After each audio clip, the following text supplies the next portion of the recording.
Bonsoir à tous, bonsoir aux trois invités, aux deux lecteurs, pour cette rencontre autour des littératures de la Caraïbe, représentée par trois écrivains qui nous viennent de terres différentes, qui vont faire beaucoup avec nous, beaucoup d'allers-retours entre ces lieux et l'Europe, la France en particulier.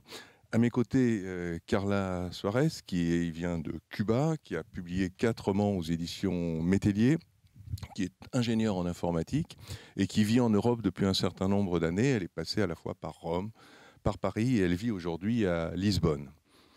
Estelle Sarabul, pour sa part, est née à Créteil, un papa guadeloupéen et d'une maman qui venait du nord de la France.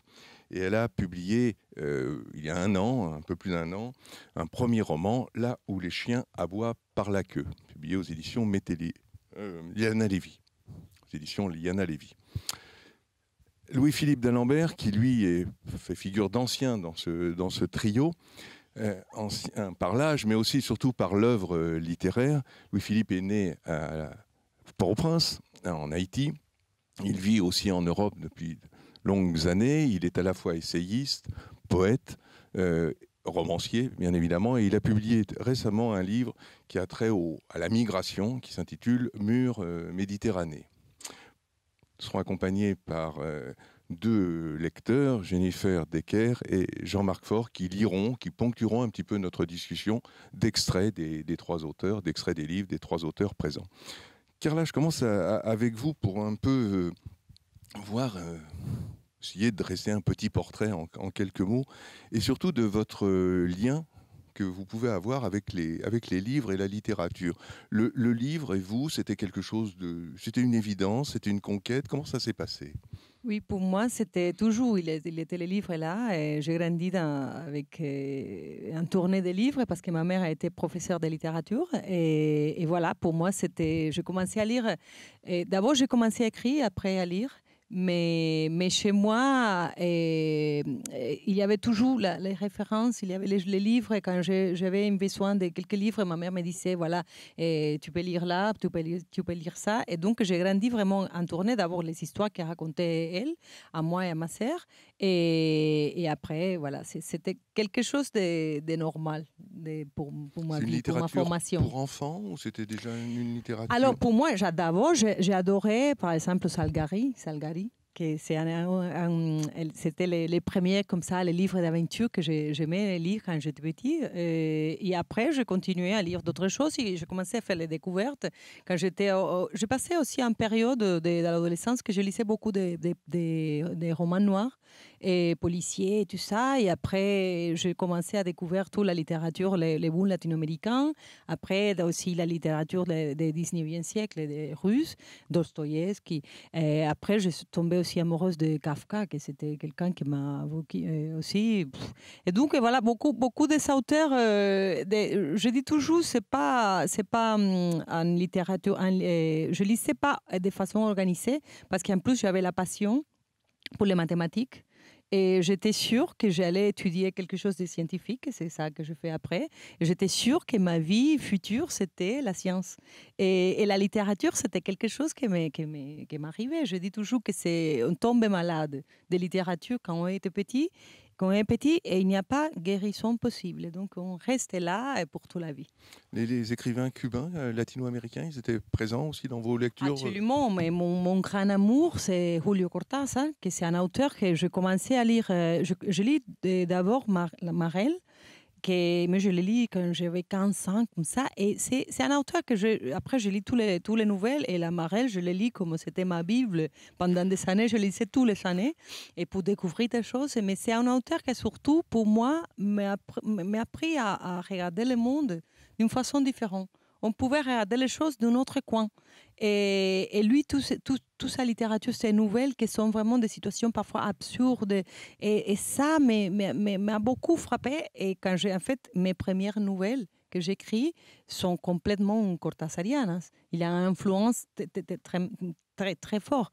Et après Vargas Llosa, après Garcia Marquez, tous les booms latino-américains, c'était à l'époque aussi, et j'adore cette époque de ma vie parce qu'on partageait beaucoup de choses avec les jeunes.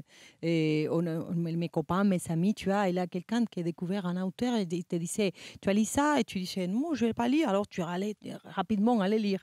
Et voilà, et ça, on est après toutes les lectures qu'on a fait, surtout à cette époque. Estelle, Sarah, les livres à la maison, à côté de vous?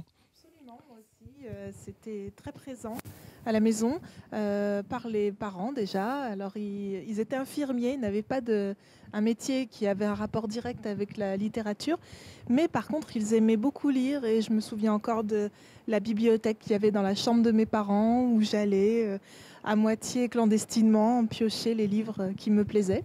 Vous vous souvenez de certains, par exemple, un petit peu à l'adolescence? Eh ben, justement, je pensais aux latino-américains et je me souviens très bien d'avoir très longtemps vu le livre de Pablo Neruda, J'avoue que j'ai vécu, sa biographie.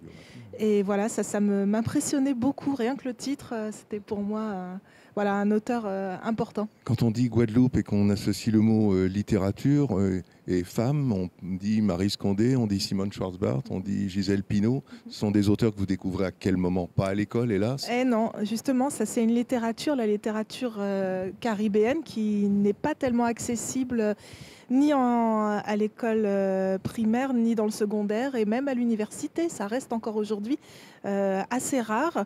Du coup, moi, je l'ai découverte très tard de moi-même, en ayant fait d'abord un détour par les auteurs noirs américains. Et c'est par ces auteurs-là que je suis revenue en me disant, mais c'est pas possible, cette expérience que décrivent les Noirs américains aux États-Unis. Je retrouvais des choses qui existaient pour la France, pour les Antilles, et je me suis dit, mais où sont les auteurs qui ont parlé de cette expérience-là? Et c'est comme ça que je suis revenue aux auteurs d'abord francophones, des Antilles françaises, et ensuite vers Cuba et vers les autres, vers Haïti, et voilà, toute la Les trois Caraïbe. dames que j'ai citées ont compté pour vous, pas plus que d'autres ou... Non, parce que, enfin, elles ont compté, bien sûr, maintenant dans ma vie d'adulte, mais elles ne font pas partie malheureusement de ma formation, parce que je les ai rencontrées plus tard.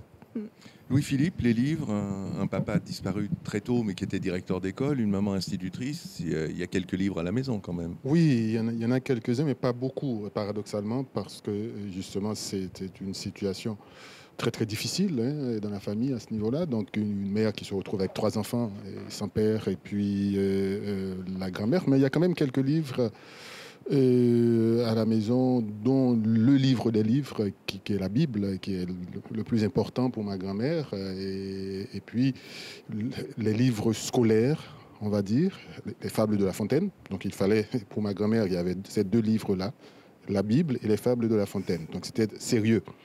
Et après les autres livres, c'était ça, mais pas tellement ça, parce que ce n'était pas des livres scolaires. Ou quand ma grande sœur a commencé à lire des romans photos, là c'était la perversion pure et dure. Donc moi j'étais petit et j'en lisais aussi, je lisais ces romans photos. Et puis j'ai eu la chance, ma mère avait des livres à elle aussi, mais c'était vraiment une petite bibliothèque qui doit faire, je ne sais pas, l'équivalent de 2 rayons là comme ça. Mais mon frère aîné, il lisait beaucoup, et ce frère aîné, et qui avait son secrétaire fermé à clé. Et justement, bon, moi, ça m'intriguait, parce qu'il a 50 plus, moi j'ai 10 ans, et donc lui, il a 15, après 16, 18, donc moi, à 12 ans, je voulais savoir ce qu'il y avait dans ce petit secrétaire-là, fermé à clé. Donc j'ai appris à forcer le secrétaire à ouvrir, à refermer et tout ça. Et je pensais tomber sur des livres interdits, en fait. Et j'en ai trouvé une revue, une toute petite revue qui s'appelait Union. Mais Union était cachée complètement sous Tolstoï, sous Dostoïevski, et sous Franck Etienne, sous Nabokov. Et paradoxalement, justement, je suis entré en littérature par ces grands écrivains russes. Et puis après les autres, ce qu'on étudie à l'école au fur et à mesure. Les grands écrivains russes d'abord, et ensuite le latino-américain. Vous avez cité Franck Etienne, donc grand écrivain haïtien. Haïtien, oui. Donc c'était toujours... le seul qui avait dans ce petit secrétaire de mon frère. Et puis avec les échanges comme ceux dont parlait Carla, j'ai découvert les grands écrivains latino-américains, tous les écrivains du boom. Avant, je suis resté fasciné par un roman comme Pas de lettres pour le colonel. Je m'étais interdit d'écrire un roman parce que le combat de coq, ça existe beaucoup, et chez nous aussi dans la Caraïbe. Donc je m'étais interdit d'écrire un roman où il serait question de combat de coq, parce qu'il y avait tellement ce livre, Pas de lettres pour le colonel, un tout petit roman comme ça de Garcia Marquez. Et puis il y a quelques années, ou 3 ou 4 ans, j'ai relu, je dis, c'était pas si fort que ça. Par contre, des romans que j'avais lus à cette époque, comme Chronique d'une mort annoncée, ou bien, comment ça s'appelle, L'homme à la dérive, là, dans le roman de Garcia Marquez. En espagnol, comment est-ce? Sí, ¿cómo está en español? No, en español, ¿cómo está? El título. Mais... c'est Même en espagnol, ça va pas mieux si vous ne donnez pas le déclic. Hein. Oui, bon, c'est vrai. Donc, il y a un certain nombre de livres comme ça, ou bien justement, tu parlais de Cortázar, mais moi je pensais à Fuentes surtout, et Conversation dans la cathédrale. C'est des livres qui m'ont... Ça a été des coups comme ça, quand tu les prends, tu as 16 ans, et tu lis ça, et tu n'en reviens pas, et tu dis que cette écriture existe. Et donc, je tombe, après, je vais continuer à revenir vers Garcia Marquez. Et puis, un dont on ne parle pas, c'est pourtant on ne parle plus beaucoup, parce qu'on ne considère pas que c'est de la grande littérature, c'est Jorge Amado. Le Brésilien Jorge Amado. Donc, la manière dont il décrivait ce petit monde, je me souviens toujours du premier titre que j'ai lu de lui, Capitaine des Sables, donc sur les enfants des rues comme ça. Et il y en avait à Port-au-Prince. Et donc, moi, c'est des livres qui m'ont vraiment fait entrer en littérature.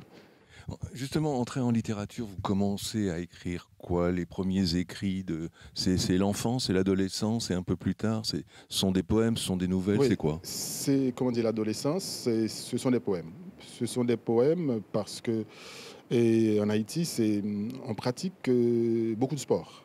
Bon, mais l'un de ces sports-là, c'est de connaître et de dire les poèmes par cœur. Donc tout le monde connaît des poèmes de X ou de Y. Il y a un recueil. Bien sûr, on peut te citer Césaire, comment dire, Cahiers de retour au pays natal, mais il y a un recueil de poèmes d'un poète haïtien, Anthony Phelps, qui s'appelle Mon pays que voici, et qui a eu la très bonne idée de le mettre sur disque. Donc tout le monde connaît ce poème par cœur, vraiment, parce qu'on écoutait sans arrêt. Et en plus, il y avait la fascination de l'ailleurs, c'était un écrivain exilé. Donc, et du coup, moi, les premiers poèmes, vraiment, les premiers écrits, c'était de la poésie.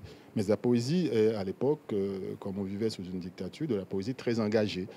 Et qui n'était pas les rares, les plus intelligents en plus, les plus malins de notre âge qui ont écrit des poèmes d'amour ont eu plus de chance auprès des filles que moi, par exemple.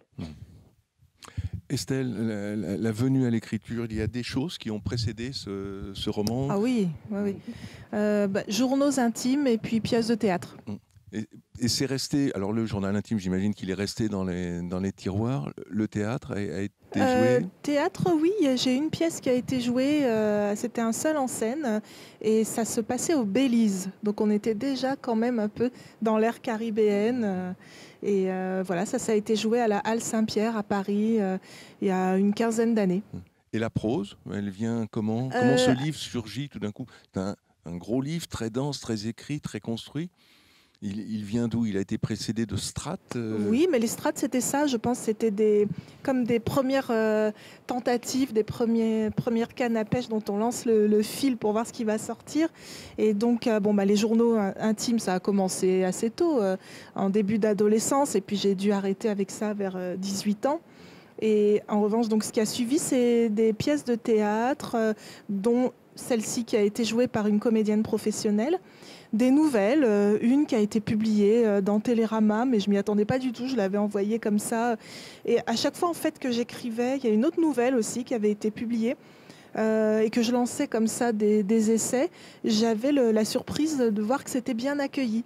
Mais je me sentais encore pas prête à aborder vraiment un roman, ce qui était un petit peu mon objectif, mais qui me semblait encore inatteignable.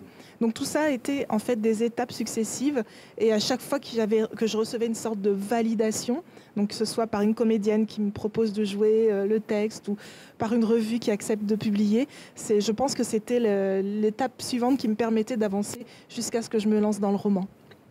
Carla, il y a des choses qui précèdent le roman, c'est les nouvelles, la poésie? Oui, moi j'ai commencé à écrire quand j'étais petite, je disais, et j'avais 8 ans, une chose comme ça, et j'écrivais des poèmes pour les chats. Parce que j'aime bien les chats, j'adore les chats. Donc chez moi, il y avait toujours des chats. Bon, il y avait des chats, je ne sais pas, des chats qui faisaient des choses, grandes choses comme ça. Et après, j'écrivais des histoires comme ça, des petites nouvelles. Et je disais tout à l'heure que ma mère et moi, ma mère était prof de littérature, et avec ma sœur, elle faisait des petits ateliers d'écriture à la maison. Donc j'écrivais, elle me corrigeait comme ça. Et après, là, j'ai pris le goût, je continuais. Et après, j'ai commencé à écrire la poésie, mais c'est heureusement, j'ai compris que je n'étais pas poète. Et je respecte beaucoup la poésie, ça c'est une chose très très difficile. Et j'écrivais quand j'étais adolescent, et j'étais à l'université, même jusqu'à l'université. Quand j'étais avant, au lycée, j'écrivais de la poésie. Et je faisais engagée, amoureuse? Non, c'était très bien. Là, j'écrivais... Non, pas bien les poèmes, mais moi, là, j'ai compris vraiment que la littérature peut être importante pour beaucoup de choses. Parce qu'il y avait les gens qui venaient me raconter les histoires. Et alors, je disais, voilà, je suis tombée amoureuse de, je ne sais pas, Louis-Philippe. Alors, j'écrivais les acrostiques, je ne sais pas comment dire, voilà, Louis-Philippe et Estelle. Et alors, je faisais là, et alors, je donnais, et les gens me disaient, tu vois, et après, les gens j'étais devenue comme, c'est elle qui écrit les poèmes, voilà. Pour écrivain public. Pour écrivain public, ça, c'était très, très ma première expérience. Et après, quand j'étais à l'université, j'écrivais des nouvelles et des poèmes. Et j'ai arrêté la poésie une fois que j'étais dans une rencontre de jeunes écrivains, et j'avais lu un poème.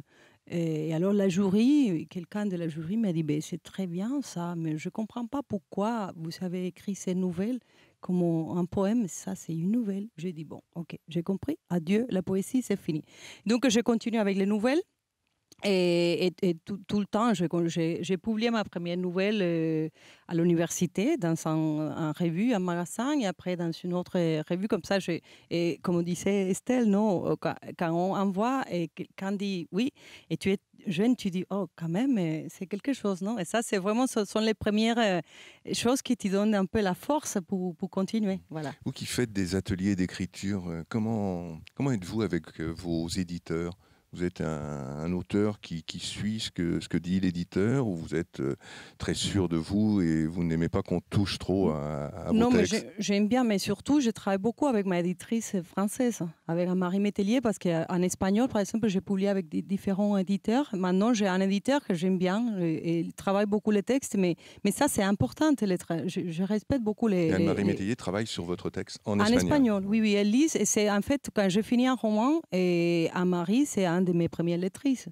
Et il m'envoie, il me dit des choses, mais on parle parce que c'est important, parce qu'on passe le temps avec les romans. Il y a des choses qui parfois sont évidentes, mais on ne voit pas, parce qu'on est vraiment à l'intérieur de tout ce monde, non? Donc l'éditeur, les bons éditeurs, il sait des choses, il peut te dire, mais tu as remarqué que ça... Et parfois, il y a des choses que tu dis, non, ça j'aime bien. Ou une phrase que peut-être c'est pas exactement correctement écrit à la grammaire, mais je dis, non, mais tu sais, c'est mon style, je vais faire comme ça. OK, et ça, l'éditeur les respecte. Mais c'est très important, les travaux de ces éditeurs. En parenthèse, tous les trois, vous êtes publiés par des éditrices, et de 3 grandes maisons françaises qui sont dirigées par des femmes. Estelle, alors vous, un premier roman, il y a des allers-retours entre l'éditrice, Liana Lévy et vous? Oui, c'est exactement comme ce que Carla vient d'expliquer. Un vrai bon éditeur, une bonne éditrice, c'est ça. C'est un travail qui commence à partir du manuscrit et qui consiste en des échanges. Et moi, j'étais très, très demandeuse de ça. D'abord parce que c'était mon premier roman et donc j'avais besoin, encore une fois, d'une espèce de validation. Et surtout, je savais que quand j'ai envoyé mon manuscrit qu'il n'était pas du tout abouti. Mais moi, j'étais arrivée au maximum de ce que j'arrivais à faire seule. Et il me fallait quelqu'un, un regard extérieur, pour pouvoir m'aider à arriver au bout finalement de ce que j'avais écrit. Et mon éditrice a fait exactement ce que j'attendais. C'est-à-dire que c'est pas qu'elle m'a demandé de réécrire des choses, de changer, de couper des passages. En l'occurrence, si, elle me l'a demandé, mais c'était pas ça le plus important. C'est qu'il suffisait qu'elle me pose une question en me disant « Mais tu crois pas que... Est-ce que tu es sûr ?» Et ça suffisait pour relancer la machine, en fait. C'était un peu le carburant dont j'avais besoin. Et là, je viens de rendre donc à Liana Levy mon deuxième manuscrit. Et j'attends vraiment avec impatience ce travail-là qui va commencer mercredi qui vient. Ça va être le début des échanges, le même travail. Louis-Philippe, vos 2 derniers livres sont publiés par Sabine Vespizer, autre donc éditrice. Par contre, vous avez un parcours éditorial avec beaucoup de noms de maisons d'édition. Vous êtes un écrivain facile, souple, vous écoutez les conseils, ou au contraire, vous êtes un mauvais élève de l'édition? Si c'est une éditrice, je suis souple. Si c'est un éditeur, un peu moins. Donc, parce que j'ai appris tout petit à obéir aux femmes. J'ai été élevé par des femmes. Donc, quand une éditrice me dit quelque chose, je l'écoute. Si c'est un éditeur, un peu moins. Donc, non, j'ai pas eu la chance, hein, j'ai envie de dire qu'elles ont eu toutes les deux, parce que disons, mon premier recueil de nouvelles, j'ai commencé par un recueil de nouvelles en prose, ça a été publié par un petit éditeur. À ce moment-là, j'avais 2 bons éditeurs qui étaient Pierre Assier et Tania Capron, qui lançaient, et c'était le Serpent à plumes à l'époque. Donc, mais tout de suite après, donc, ils ont eu des problèmes et je suis passé dans des grandes maisons d'édition. Je suis allé chez Stock, après aux éditions du Rocher, et là on trouve moins d'éditeurs, de vrais éditeurs. Et donc du coup, tout ce chemin-là, aussi bien Stock, le Rocher et puis Mercure de France, c'est juste, ils ont lu les livres, oui d'accord, ça va, est-ce qu'on peut changer le titre ou des choses comme ça, et puis c'est tout. Il n'y a pas eu de... Et avec Sabine, j'ai trouvé quelqu'un qui est à l'écoute, en fait, qui lit vraiment, qui lit et qui elle-même n'écrit pas. Parce que dans les grandes maisons d'édition, il y a beaucoup d'éditeurs qui écrivent, donc qui n'ont pas vraiment le temps, au fond, pour lire le texte des autres, en fait. Et avec, comme dit Sabine, il y a une écoute. Il y a la même écoute dont parle Estelle, quelqu'un qui n'intervient pas, qui n'écrit pas à la place de l'auteur, mais qui essaye qui te pose une question, et adroitement. Et ça te permet aussi, à partir du moment où on te pose cette question, et puis donc ça fait tilt, et puis tu commences par voir à quel endroit ou pas il faut travailler le texte, quoi. Alors on va rentrer justement un petit peu dans cet univers, et on va commencer avec le livre d'Esther Sarabul, là où les chiens aboient par la queue, et Jennifer Decker va nous lire un extrait.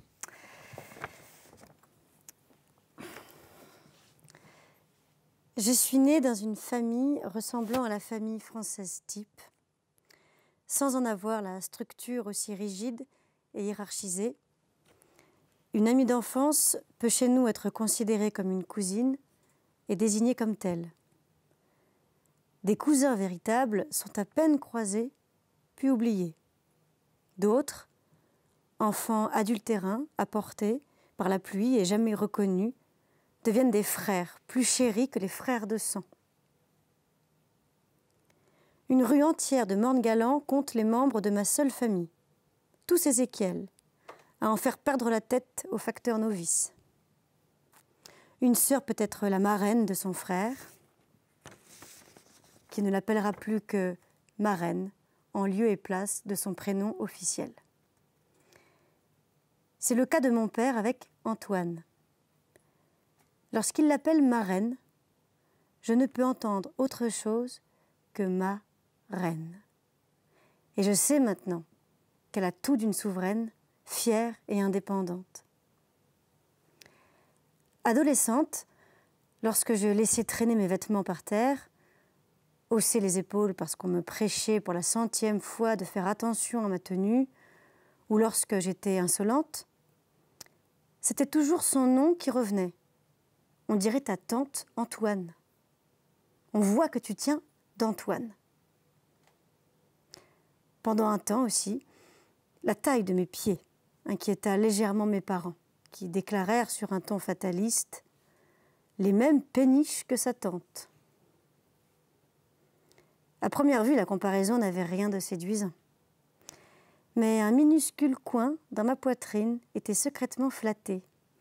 Car si l'on attribuait bien des défauts à ma tante, je percevais une certaine admiration pour celle qui n'avait jamais fait que suivre son désir en cultivant sans regret l'art de la catastrophe.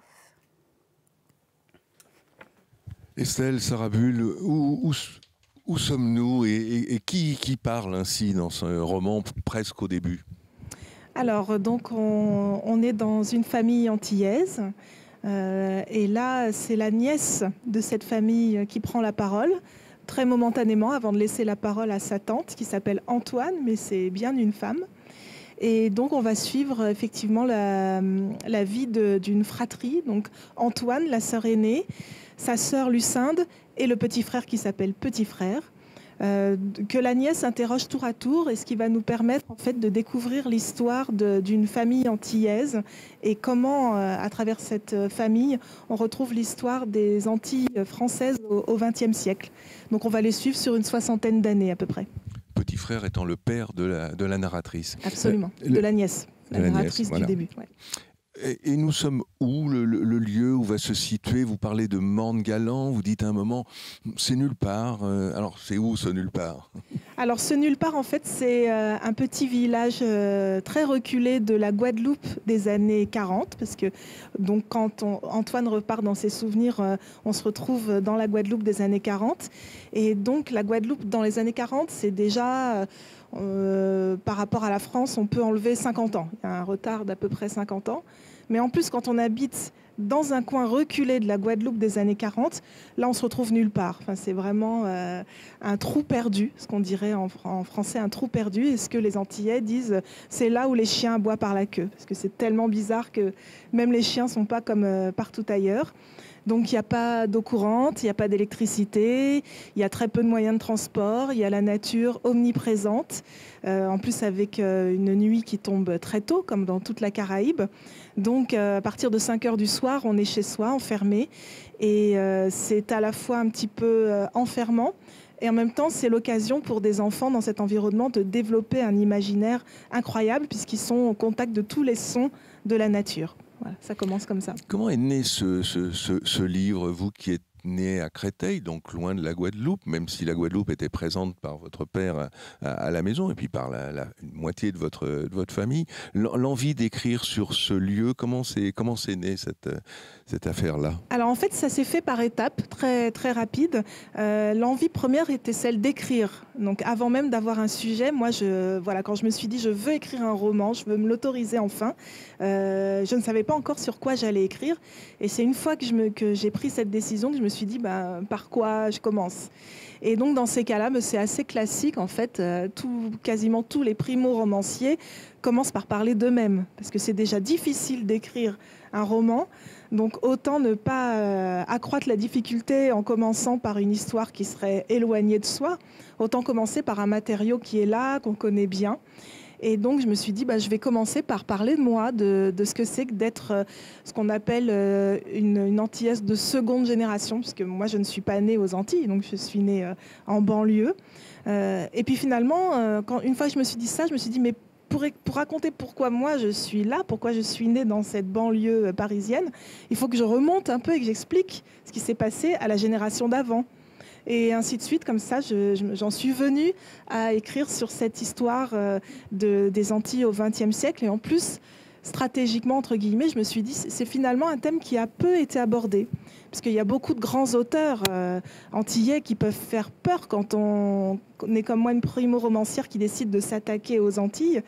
Mais les grands auteurs que j'avais en référence, Chamoiseau, Marie Scondé, etc., finalement, on parlait souvent d'une période encore antérieure. Ils ont parlé plutôt du début du XXe siècle ou des années 20-30 en Guadeloupe, ou enfin aux Antilles en général. Alors que moi, je voulais vraiment montrer ce que ça avait été de passer de la vie rurale aux Antilles dans les années 40 aux années 60, qui sont complètement autre chose, et à l'arrivée en masse des Antillais dans l'Hexagone. Et ça, c'était un thème encore peu traité. Mais alors, si vous êtes parti de votre histoire à vous, vous dites c'est moi, donc c'est votre famille? Non, non, c'est pas ma famille. Puis en fait, ça, c'était la démarche de départ. Et puis finalement, ça parle assez peu de moi qui suis née dans les fin des années 70 en banlieue, et beaucoup plus finalement de ce qui s'est passé pour la génération d'avant. Et là, autant j'avais un certain matériau en ayant observé ce qui s'était passé pour ma famille et puis en étant allée quand même régulièrement en Guadeloupe, autant ça, c'était un matériau de base, mais je voulais vraiment écrire une fiction. Donc c'est un roman, c'est pas une autobiographie ni une biographie. Alors, un mot sur ce personnage formidable de cette femme, de cette tante qui s'appelle Antoine déjà, ce qui est quand même pas banal. Dites-nous un peu plus sur ce personnage qui est un sacré personnage. Oui, Antoine, c'est ce qu'on appelle une femme forte. Louis-Philippe en parlait tout à l'heure.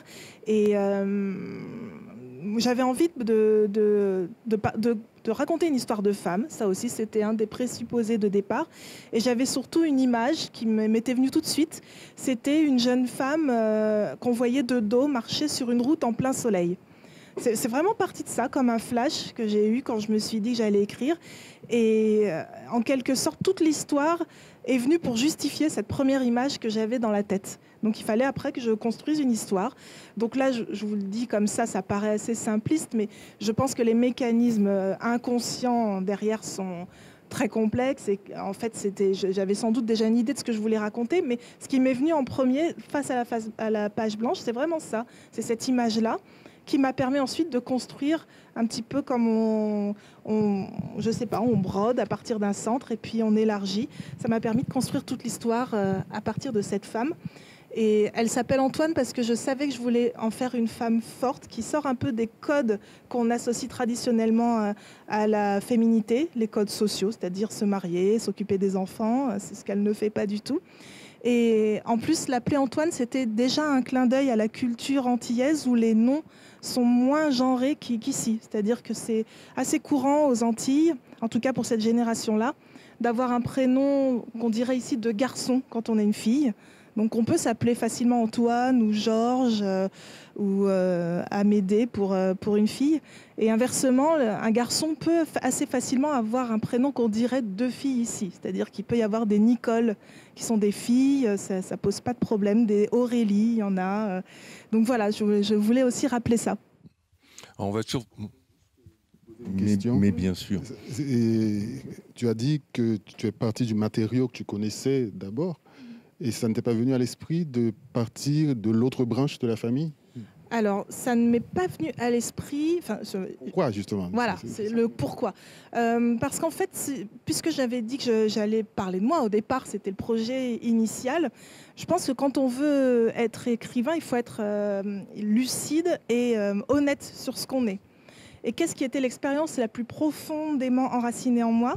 C'était sans doute le fait que j'avais été un peu coupée d'une certaine culture antillaise dont je savais que mon père venait, à laquelle j'étais confrontée une fois l'an quand j'allais en vacances aux Antilles, mais où finalement, quand j'étais là-bas, je n'étais pas considérée comme une Antillaise. J'étais considérée comme une métropolitaine, comme on disait à l'époque. Alors que dans... Négropolitaine, voilà, ça c'était le terme qu'utilisent les Antillais encore aujourd'hui pour définir ce que je suis, ou mon expérience. Et en même temps, dans ma banlieue parisienne, qu'est-ce qu'on me renvoyait toujours ? C'est d'où tu viens, alors que j'étais née là. Donc il y a cet inconfort, c'est le fait d'être entre deux mondes en permanence a été une idée, un thème que je voulais aborder dans ce roman. Et ça, je le ressentais davantage en parlant des Antilles qu'en parlant du côté de ma mère, qui pourtant vient du nord de la France, donc c'est pas non plus... c'est un peu à la marge du pays hexagonal, mais moins fortement que l'expérience antillaise. Oui, parce que si vous répondez à la question « je viens du Nord », la réponse n'est pas satisfaisante encore, ne suffit pas. Non, on ne me croit pas. Ouais. Louis-Philippe, on va écouter juste un extrait de votre roman, lu par Jennifer Decker.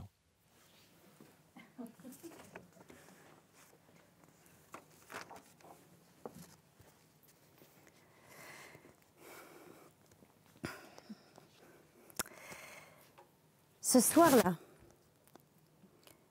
le surveillant en désigna beaucoup plus que d'habitude, les houspillant et les bousculant pour accélérer la sortie de la pièce. « Move, move! Prenez vos affaires. Allez, bougez-vous le cul. Dieu seul sait selon quels critères il les choisissait, tant l'évacuation se passait dans la hâte. Le hasard voulut que Semar et Shoshana en fassent partie. Ces deux-là ne se quittaient plus, sinon pour aller aux toilettes, ou lorsque le geôlier avait décidé, un jour, d'enlever une et pas l'autre. N'était la différence de physionomie et d'origine, Semar était une petite érythréenne sèche, Shoshana, une Nigériane de forte corpulence, on aurait dit un bébé koala et sa mère. Elles dormaient collées l'une à l'autre, partageaient le peu qu'on leur servait à manger, échangeaient des mots de réconfort et d'espoir, dans un anglais assez fluide pour Semar, bien que ce ne soit pas sa langue maternelle. Priaient, chacune, dans une langue mystérieuse pour l'autre, et fredonnaient des chansons connues d'elles seules. Quoi qu'il se passe, pensa Semar, au moins on sera ensemble. Au total, une 60aine de filles se retrouvèrent à l'extérieur, agglutinées dans le noir, attendant les ordres du cerbère. Elles savaient, d'instinct, ou par ouï dire, que ça n'aurait servi à rien de tenter de fuir. Lors même qu'elles auraient réussi à échapper à la vigilance de leur bourreau, où auraient-elles pu aller? Le hangar où elles étaient retenues se trouvait à des kilomètres de l'agglomération urbaine la plus proche.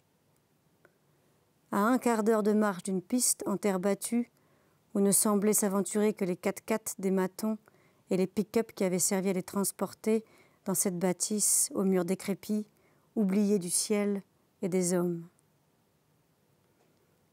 Les seuls bruits de moteur qu'elles aient entendus jusque-là, aucune chance de tomber sur une âme charitable qui se serait hasardée à leur porter secours. Mur Méditerranée, donc Louis-Philippe d'Alembert. Alors on a vu apparaître deux femmes, elles seront trois à tenir le devant de la scène, si j'ose dire, donc sur ce chemin d'exil qui les mène vers les rives italiennes, vers Lampedusa. Le livre, il est né comment? D'une réaction à tout ce que nous entendons nous, et vous, votre réponse, c'est ce roman. Vous aviez envie de dire ça et de raconter le destin de ces trois femmes?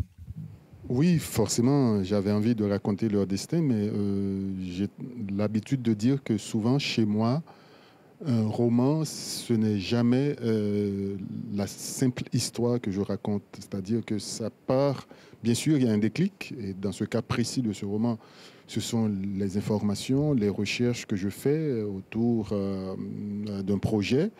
Mais en même temps, c'est quelque chose que je traîne en moi aussi. C'est-à-dire que l'histoire des bateaux, donc pour nous autres Caribéens, c'est-à-dire que nous tous, et dans la mesure où les autochtones ont été décimés pratiquement par les Européens, que ce soit en Guadeloupe, en Haïti ou à Cuba, donc on est tous venus par le bateau. Mais le bateau qui nous a amenés dans la Caraïbe, et il y en a qui étaient dans la cale, il y en a d'autres qui étaient sur le pont du bateau. Et c'est cette histoire qui m'habite depuis toujours, hein, c'est-à-dire, et quand j'ai vu tous ces migrants, là, ce qu'on appelle migrants aujourd'hui, qui arrivent ici, donc forcément, c'est quelque chose qui me parle. Et d'autant plus que, justement, pour nous, Haïti et Cuba, dans les années 80, il va y avoir des boat people aussi, beaucoup, dans le cas d'Haïti, et puis tous ceux qui sont partis du port Mariel pour aller aux États-Unis. Donc, il y avait, dans le cas de Cuba, les balseros, c'est les gens qui partaient sur des chambres à air, et Haïti qui prenaient des bateaux pour aller vers les États-Unis. Donc, c'est des histoires qui sont là pour moi depuis longtemps, c'est-à-dire l'histoire de l'arrivée dans la Caraïbe et sur ces histoires de boat people. Et puis, on arrive à aujourd'hui. Donc, finalement, à un moment donné, il va y avoir un déclic. Je raconte une histoire qui se passe aujourd'hui, mais en même temps, qui, au fond, raconte toutes ces histoires-là. Raconte l'histoire des boat people et haïtiens et cubains des années 80, l'histoire de la traite, mais à travers une histoire d'aujourd'hui, tout simplement. Et avec trois femmes qui, pour deux d'entre elles, viennent du continent africain et la troisième vient de Syrie. Vous choisissez trois femmes extrêmement différentes. Déjà, elles n'ont pas les mêmes moyens. Deux sont dans la cale, les deux africaines. La syrienne est sur le pont du bateau.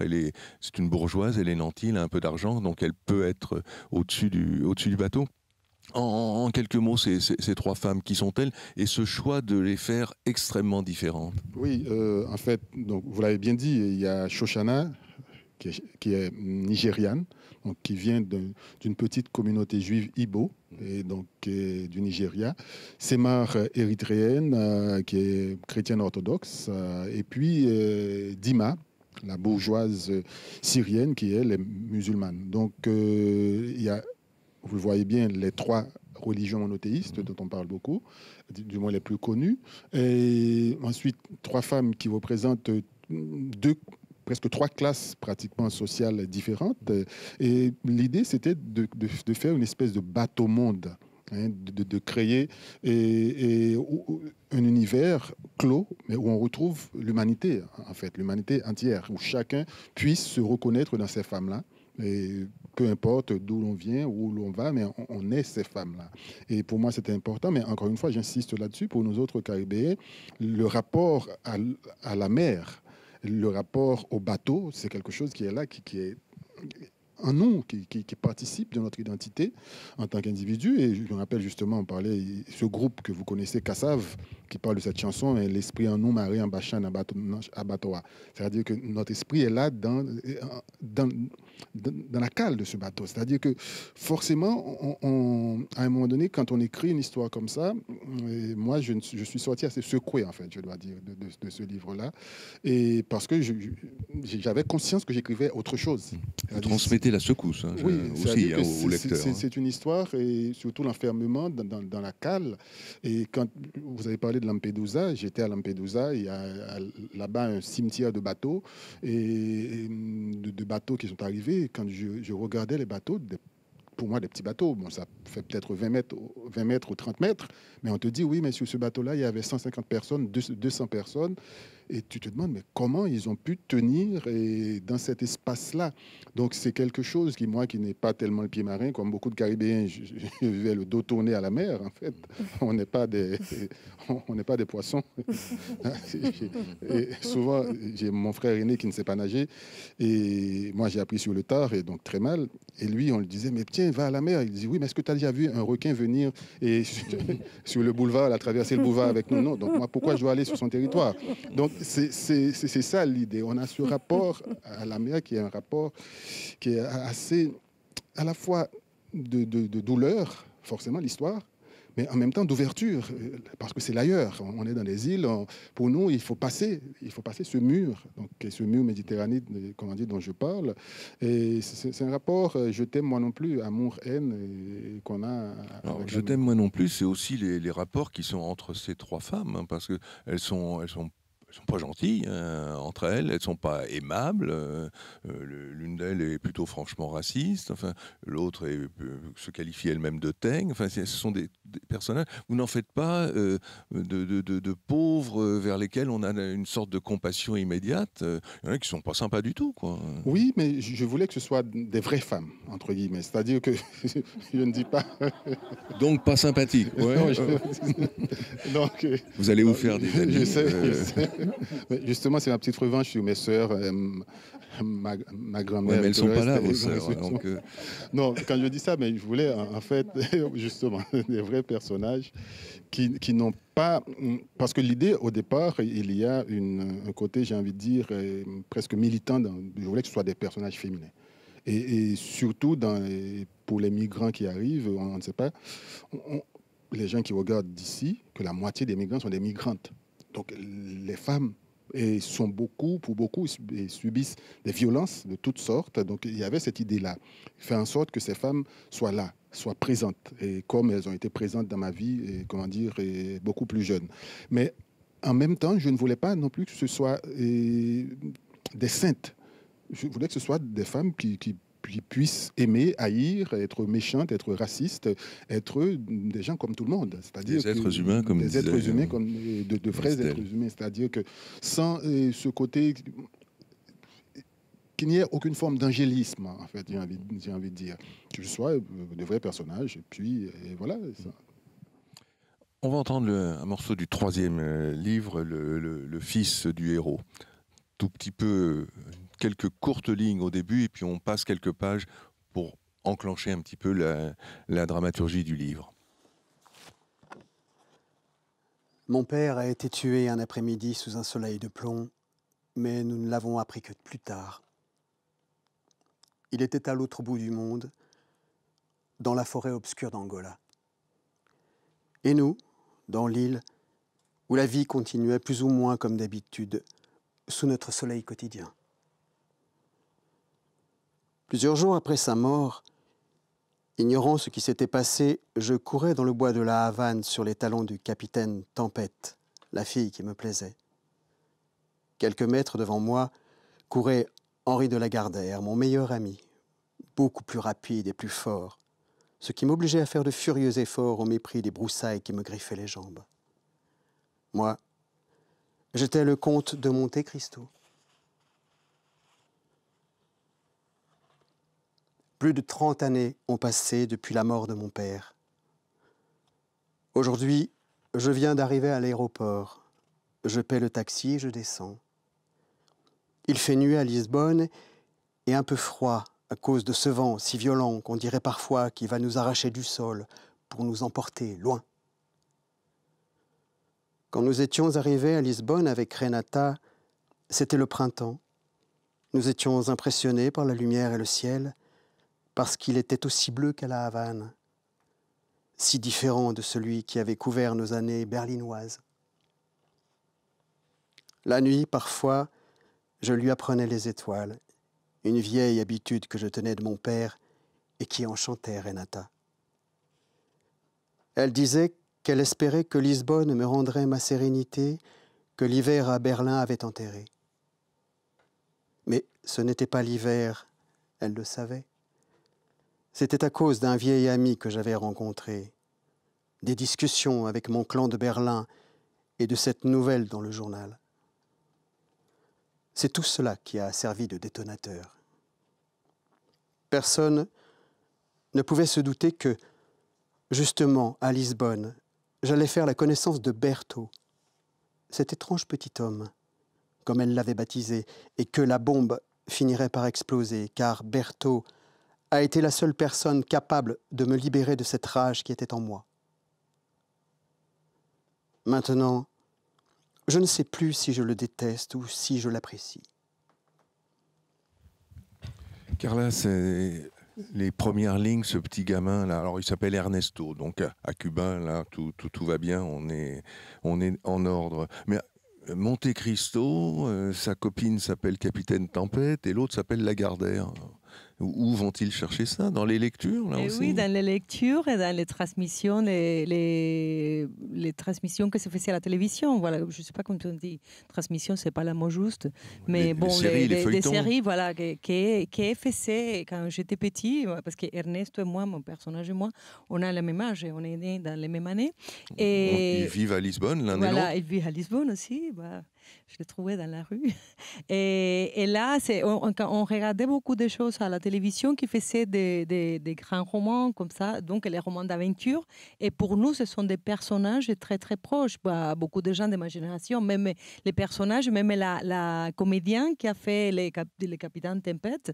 Et tout à l'heure, il dit toujours qu'elle trouve des gens déjà âgés 50 ans qui dit « Ah, tu es mon Capitaine Tempête ». Voilà, parce que c'est quelque chose que c'est vraiment... C'est notre enfance. Tout à l'heure, Louis-Philippe disait qu'il fallait que mes personnages soient des femmes. Vous, il fallait que ça soit un petit garçon? Oui, dans ces cas, oui. Moi, j'ai d'autres romans avec des personnages, des héroïnes et femmes. Mais dans ce cas-là, c'était important que les personnages, les principaux, étaient un homme parce que je voulais parler du machisme aussi. Je voulais parler parce que c'est quelqu'un qui, Ernesto, va perdre son père à 12 ans et son père est mort à la guerre d'Angola. Et là, la guerre, c'était une chose de très, très fort et très masculin, même si à la guerre d'Angola sont partis des hommes et des femmes à Cuba, des militaires et des gens civils, pas militaires. Mais à Cuba, il y a toujours cet imaginaire de la révolution cubaine. Macho, c'est les machos de la Caraïbe qui ont tous les machismes qu'il y a à la région. Mais en plus, à Cuba, il y a tout l'imaginaire révolutionnaire. De la révolution, les hommes vont à la montagne, à faire la guerre, la libération sont forts. Les hommes ne pleurent pas, et c'est dans ces romans, c'est la grand-mère qui dit au petit enfant, maintenant tu es l'homme de la maison et tu dois te rappeler que les hommes ne pleurent pas. Donc il ne plaît pas et seulement un moment de sa vie que je ne plaît plus. Il ne plaît plus, mais vraiment c'est sa grand-mère qui va le transmettre ça. Et ça, c'est une chose que je voulais parler. Il y a beaucoup de personnages féminins, en fait. Et là, Ernesto, c'est quelqu'un qui se laisse vivre. Il fait toujours ça que les autres attendent de lui. Lui est le fils du héros. Donc, il fait toutes les choses que les autres attendent. Il y a toujours une femme, sa sœur, sa femme, une femme qui essaye de les pousser, de faire tu fais ça, tu fais ça. Et donc, il est vraiment entourné, comme tu disais avant, des femmes très, très fortes. Mais voilà, je voulais raconter ça parce que ça m'intéresse toujours de la littérature, mais posée dans l'autre côté, pas dans l'endroit où je connais, je suis plus commode. J'aime bien aussi me placer de l'autre côté pour regarder de l'autre côté. Voilà. Et avec ce héros et son père qui meurt, donc ce fils de héros qui voit son père partir et mourir en Angola, vous nous racontez aussi la libération de ce pays, pas directement, mais par le biais de personnages. Dites-nous un peu l'importance de cette présence de cette guerre en Angola, cette guerre d'indépendance avec le MPLA, le mouvement pour la libération de l'Angola. Les Cubains sont allés sur place, ont aidé ceux qui souhaitaient l'indépendance. Dites-nous l'importance que ça a pris à Cuba. Alors, les Cubains sont arrivés vraiment, l'indépendance c'était 95 et il y avait 3 groupes en Angola, 3 groupes de libération nationale. Et parce que dans d'autres pays, que c'était ex-colonie de Portugal aussi, il y avait un groupe. Donc, l'indépendance s'est fait plus facile d'une façon parce qu'ils ont dit, voilà, ces jours-là, il y a ces groupes-là et ces groupes-là vont être les premiers gouvernements. Mais dans le cas d'Angola, c'était un pays très grand, très riche, parce que l'Angola, il y avait beaucoup de richesses naturelles. Il y avait beaucoup d'intérêts des pays qui étaient là, des pays européens, les États-Unis, des pays qui étaient là déjà. Il y avait 3 groupes indépendantistes qui luttaient contre Portugal et entre eux, contre eux. Et alors, l'indépendance, le Portugal a dit, voilà, le 25 novembre, c'est l'indépendance. Et après, ils ne sont pas mis d'accord. Finalement, c'est parti, le Portugal. Quand le Portugal est parti, il y avait les 3 groupes qui essayaient d'arriver à Luanda pour déclarer l'indépendance. Et là, c'était la guerre froide. Et là, je dis toujours, il y avait 2 guerres. Il y avait une guerre ici dans le terrain, il y avait une guerre ici. Il y avait ici les gens qui étaient en train de lutter contre eux. Et ici, il y avait tous les pays qui étaient en train c'est comme voilà.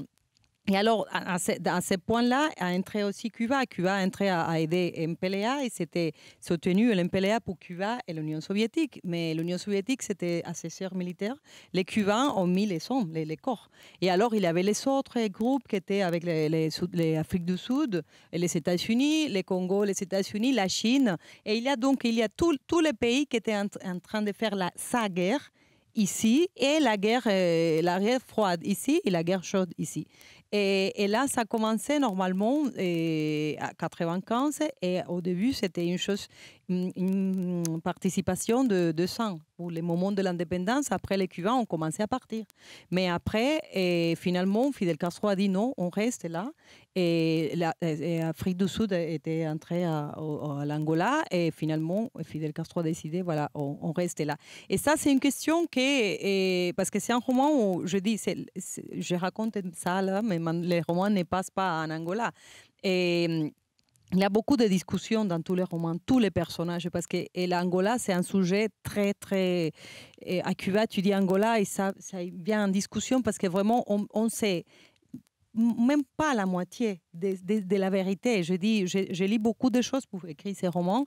J'ai compris presque rien parce que c'est vraiment une guerre très compliquée. En plus, il y a beaucoup de secrets militaires et beaucoup des archives qui ne sont pas ouvertes à Cuba, donc personne ne peut voir.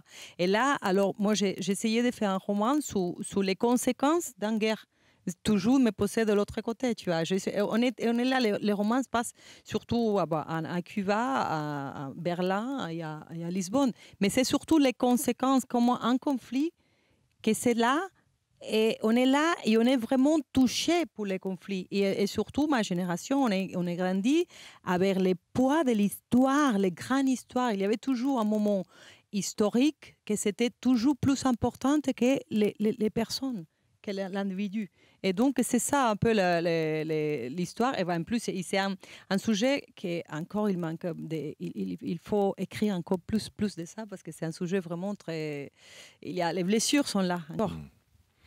Estelle, je reviens à votre roman. D'une certaine façon, ce que vient de dire Carla, vous pourriez le prendre à votre compte. Parce que lorsque vous racontez l'histoire familiale, bon, d'accord, il y a les tantes, le frère, etc., la nièce qui raconte, mais c'est la grande histoire de la Guadeloupe et de la métropole, ou de l'Hexagone, pour prendre un autre terme. Il y a cette histoire du Bunidom, et il y a cette histoire de ces travailleurs qu'on a fait venir. Racontez-nous ça un petit peu, votre intention d'écriture. Oui, effectivement, je me retrouve dans ce que dit Carla, parce que moi, mon intention, c'était de montrer comment la grande histoire affecte les individus au plus profond d'eux-mêmes et affecte l'intime, affecte les corps. Et voilà, moi, je préfère me placer à ce niveau de l'intime pour voir comment la grande histoire agit sur nous tous, plutôt que de raconter la grande histoire en tant que telle.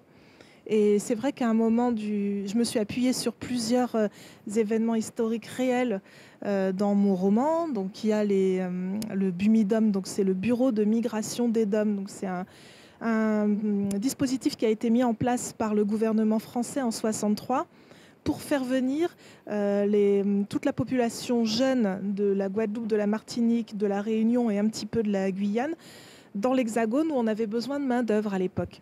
C'est pour ça qu'aujourd'hui, vous voyez beaucoup d'Antillais dans la fonction publique, dans les hôpitaux, en tant que gardien de prison, à la Poste, à la RATP, à Paris, aux douanes, à la sécurité sociale. C'est pas un hasard, c'est parce on a été les chercher pour les mettre là. Et ça a créé comme ça une espèce de routine où de génération en génération, on continue à aiguiller beaucoup les jeunes Antillais vers ces métiers-là, vers les métiers du soin. Entre parenthèses, souvent les métiers les plus exposés. En ce moment, on le voit avec le Covid. Et voilà, donc moi, je voulais raconter ça, mais je n'avais pas envie de le raconter de façon administrative ou historique, mais plutôt prendre un exemple de quelqu'un qui arrive dans l'Hexagone via le BUMIDOM. Et qu'est-ce que ça fait sur cette personne-là? Il y en a qui l'ont plutôt bien vécu.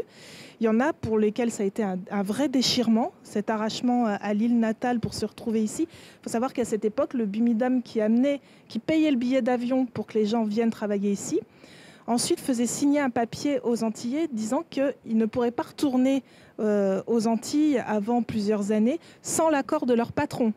Donc c'était vraiment, on amenait de la main-d'œuvre et ensuite on en disposait. Et il y a des travaux de sociologues qui ont été faits sur cette histoire où on voit des lettres assez déchirantes de gens qui disent « Mais moi j'aimerais quand même, ça fait 5 ans que je suis là, j'aimerais retourner voir mon fils que j'ai laissé là-bas ou mes parents malades. » Et voilà, les gens ne pouvaient pas. Pour beaucoup, le patron, c'était l'État. L'État ou les usines Renault, beaucoup aussi. Je peux juste ajouter une chose par rapport à cette histoire de BUMIDOM, justement. Il y avait un autre aspect là-dedans qui était très politique. C'est-à-dire que c'est la période aussi où il y avait beaucoup de mouvements indépendantistes dans ces pays-là. Donc on cassait les mouvements indépendantistes en faisant venir ces gens-là ici. Et le chemin inverse, il y a des métropolitains qui faisaient le chemin inverse, qui allaient occuper des postes de cadre en même temps. Donc ça veut dire que ça a donné finalement aujourd'hui les DOM, qui sont des départements, mais ça a cassé tout le mouvement indépendantiste qu'il pouvait y avoir à cette époque-là. Donc il y avait une visée politique aussi derrière, quoi. Absolument. C'était effectivement, alors j'en venais justement au deuxième fait historique dont je parle dans le roman, qui sont les événements de mai 67 en Guadeloupe, où il y a eu effectivement des émeutes qui ont été réprimées très fortement parce que là aussi, le gouvernement avait peur que ces émeutes, qui étaient des émeutes ouvrières, hein, donc les gens vraiment se battaient pour une amélioration de leurs conditions salariales, mais le gouvernement avait peur aussi que les indépendantistes en profitent, et donc ça a été réprimé très fortement pour casser toute velléité d'indépendance. Et tout ça a été mêlé. On retrouve là un peu la guerre froide, puisque à côté de la Guadeloupe, il y a une grande île qui s'appelle Cuba, où il y avait eu une révolution.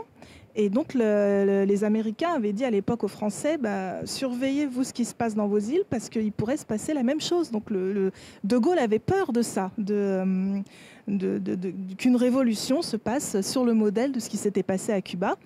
Et en même temps, on a l'indépendance de l'Algérie, donc la France qui perd un de ses plus grands territoires, et qui ne veut pas perdre ses colonies, ses vieilles, comme on les appelait, donc les 4 dom-toms, sur le modèle de ce qui s'est passé en Algérie. Et au même moment, les Algériens, qui étaient très nombreux en France, repartent vers leur pays devenu indépendant, d'où le besoin de main-d'œuvre, parce qu'il faut remplacer ces Algériens, notamment dans les usines. Donc tout ça est lié par plein d'aspects politiques qui se superposent. Et donc, moi, étant romancière et pas historienne, il faut qu'avec cette matière très dense, très complexe, je fasse vivre des personnages qui ont leur vie de tous les jours, qui ont des histoires d'amour, qui ont une famille, et comment ces événements très complexes les impactent, eux, dans leur vie de tous les jours, sans qu'ils comprennent forcément tout ce qui se passe au-dessus de leur tête. Et vous leur faites aussi vivre, on évoquait tout à l'heure le mot exil, donc, qui peut s'entendre ex-île, hein, et ça c'est assez fort dans votre livre, cette nostalgie du pays, ce déchirement d'être séparé de ce pays, et aussi le fait que ces travailleurs venus des dom-toms, de Guadeloupe en ce qui vous concerne, sont des travailleurs immigrés, même s'ils sont mieux protégés, mais enfin c'est quand même des frères d'émigration, des Maghrébins ou des Subsahariens.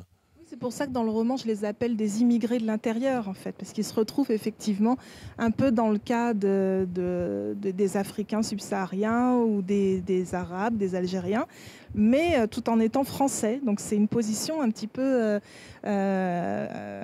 étrange et qui crée pour eux bien des désillusions, parce que bien souvent, quand ils quittent la Guadeloupe, ils se disent on va de toute façon vers la terre-mère, vers la République, on fait partie du pays, on est des citoyens à part entière. Et la réalité n'est pas forcément, déjà dans ce qu'ils vivent en Guadeloupe ou en Martinique, c'est très différent de ce qui se vit sur le territoire hexagonal. Et puis en plus, ils s'en aperçoivent aussi quand ils arrivent ici. Louis-Philippe, les personnages que vous avez mis en scène, les 3 femmes, ce qui est aussi une des richesses de votre œuvre, c'est que vous nous racontez cette traversée, c'est terrible, leur destinée est évidemment tragique, mais vous arrivez, par le biais du romanesque, à nous faire savoir la raison de leur fuite. C'est-à-dire que vous revenez sur leur passé, d'où elles viennent, et puis un petit peu sur l'arrivée aussi, l'accueil qui est donné. C'était ces 3 dimensions, l'avant, le pendant et l'après, que vous vouliez donner dans... Ah oui, l'idée, justement, c'était d'une part de raconter une histoire, parce que je suis très sensible au fait de raconter une histoire. Je n'aime pas tellement les romans en tant que lecteur où j'ai l'impression de lire un essai. Donc j'aime bien envie de tourner les pages quand je lis un roman. C'est-à-dire que je sais que je suis dans le romanesque, je suis encore le gamin qui lit un livre et puis qui a envie de connaître la suite, quoi. Donc pour moi, c'est important de raconter l'histoire, mais ça ne signifie pas qu'il n'y ait pas de densité à la fois des personnages et densité narrative aussi, d'où la structure du roman qui commence au milieu, parce qu'on les voit au moment où elles vont partir, mais avant qu'elles partent, il y a toute l'histoire qui précède, toute l'histoire de leur vie. Donc je remonte avec chacun des personnages, que ce soit Shoshana, Dima ou bien Semar, donc pour expliquer les raisons qui vont les pousser à partir. Shoshana, la Nigériane, c'est des raisons climatiques. On est dans ce vers quoi on va de plus en plus, malheureusement, qui est avec le réchauffement climatique, donc vers le cas de réfugiés climatiques. Et avec Shoshana, mais on est dans le cas de réfugiés de guerre avec Dima, donc qui est en Syrie, avec une guerre qui atroce, terrible, surtout sur la ville d'Alep. Elle a vécu, une grande bourgeoise, d'Alep, qui se retrouve là, bombardée de partout, bombardée même par son gouvernement, et bombardée par les Russes, bombardée par Israël, tout le monde bombarde, là-bas. Elle va monter d'abord à Damas, mais pour fuir, en se disant la guerre finira par s'arrêter, elle pourra revenir, mais là elle se rend compte qu'au lieu que ça s'arrête, non, ça se rapproche. Et donc, c'est à ce moment-là qu'elle décide de partir. Et puis, le Semar, c'est plutôt le cas de la réfugiée politique qui fuit une dictature et un service militaire à rallonge, l'Érythrée, justement. où le service militaire, on sait quand on entre, on ne sait pas quand on sort. Il y en a qui restent 15 ans, 10 ans, 20 ans, et alors qu'il était entré juste pour 1 an et demi de service militaire. Donc, et comme beaucoup de jeunes Érythréens, elle finit par partir en faisant une partie à pied, traversant la frontière, aller vers le Soudan et faire une autre partie dans le désert, dans un pick-up, et puis continuer comme ça. Et donc, on a ces personnages-là qui chacun part pour une raison différente. Et c'était important. Et puis, chacun part avec des espoirs différents aussi. Et quelqu'un comme Dima, la grande bourgeoise syrienne, elle sait que l'Italie, Lampedusa, c'est une étape. Elle veut aller en Angleterre. Elle veut que ses filles aient une éducation anglophone, ou sinon anglaise, mais anglophone. Semar et Dima, elle, c'est plutôt justement qui voyage dans la cale. C'est plutôt là où on voudrait bien de nous. Donc on arrive, si ça c'est l'Italie, mais ce sera l'Italie. Si c'est, la France, ça va être la France. Et puis ça peut être la Suède, ça peut être l'Allemagne. Donc qui ne partent pas avec, les mêmes objectifs, mais toutes les trois, eh bien, essaient de fuir quelque chose. Elles ne partent pas de gaieté de cœur. Aucune des trois, ne part de gaieté de cœur. Carla, on a quitté tout à l'heure Ernesto, le petit garçon avec ses copains. Son père est mort et il devient un héros, mais il a grandi 30 ans plus tard, on l'a entendu. Donc il s'est marié, il est à Lisbonne, il a divorcé d'ailleurs, quitté sa femme allemande. Et il va rencontrer un certain Berthaud, et vous le présentez au départ, un étrange petit homme. Dites-nous un peu plus sur cet homme qui fait la transition entre le passé, l'enfance, et puis ce qui va suivre et que vous ne révélerez pas. Oui, et surtout pas. Oui, ça c'est un personnage et que c'est les romans, on ne sait pas. Moi, quand j'écris, je sais des choses du roman, mais je ne sais pas tout. Et surtout, je ne sais pas, il y a des connexions que je n'ai pas avant. Et alors, Ernesto est obsédé pour la guerre, il écrit un blog et tout ça, il commence à rechercher et tout ça. C'est pour ça que j'ai suivi la recherche du personnage pour les écrire, mais qu'après j'ai éliminé tout ça parce qu'en fait dans les romans la moitié des choses qu'on fait pour documentation doit sortir parce que c'est pas un essai. Et alors mais moi j'avais un problème d'écriture là que je savais pas, je savais A, B, mais ça me manquait comment connecter ça.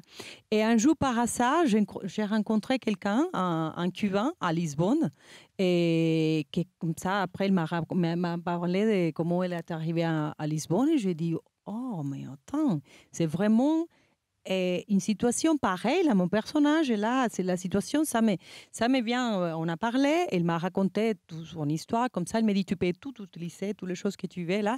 Et là, je me suis dit, voilà, ça, c'est le point de partie d'un personnage. Après, c'est pas lui, Berthaud, exactement, physiquement, c'est pas lui. Et il y a d'autres histoires et qu'après, j'ai inventé, parce qu'en plus, là, m'est arrivé une chose très, très sympa pour quelqu'un qui est en train d'écrire un roman. Cet homme-là que j'ai trouvé m'a raconté une histoire. Il m'a dit, qu'est-ce qui peut se passer, voilà. Il m'a raconté toute une possibilité de choses. Après, ce n'étaient pas des choses qui lui ont arrivé à lui, mais d'autres choses. Et alors après, j'ai parlé avec mon père, qui avait été aussi en Angola. Et je lui ai dit, écoute, j'ai cette situation, qu'est-ce que tu en penses que, voilà. Et mon père m'a dit, voilà, ça et ça. Et c'était la même chose qu'il m'avait dit l'autre. Et alors, j'ai dit, voilà, merci. Voilà, je viens de résoudre un problème de mon histoire.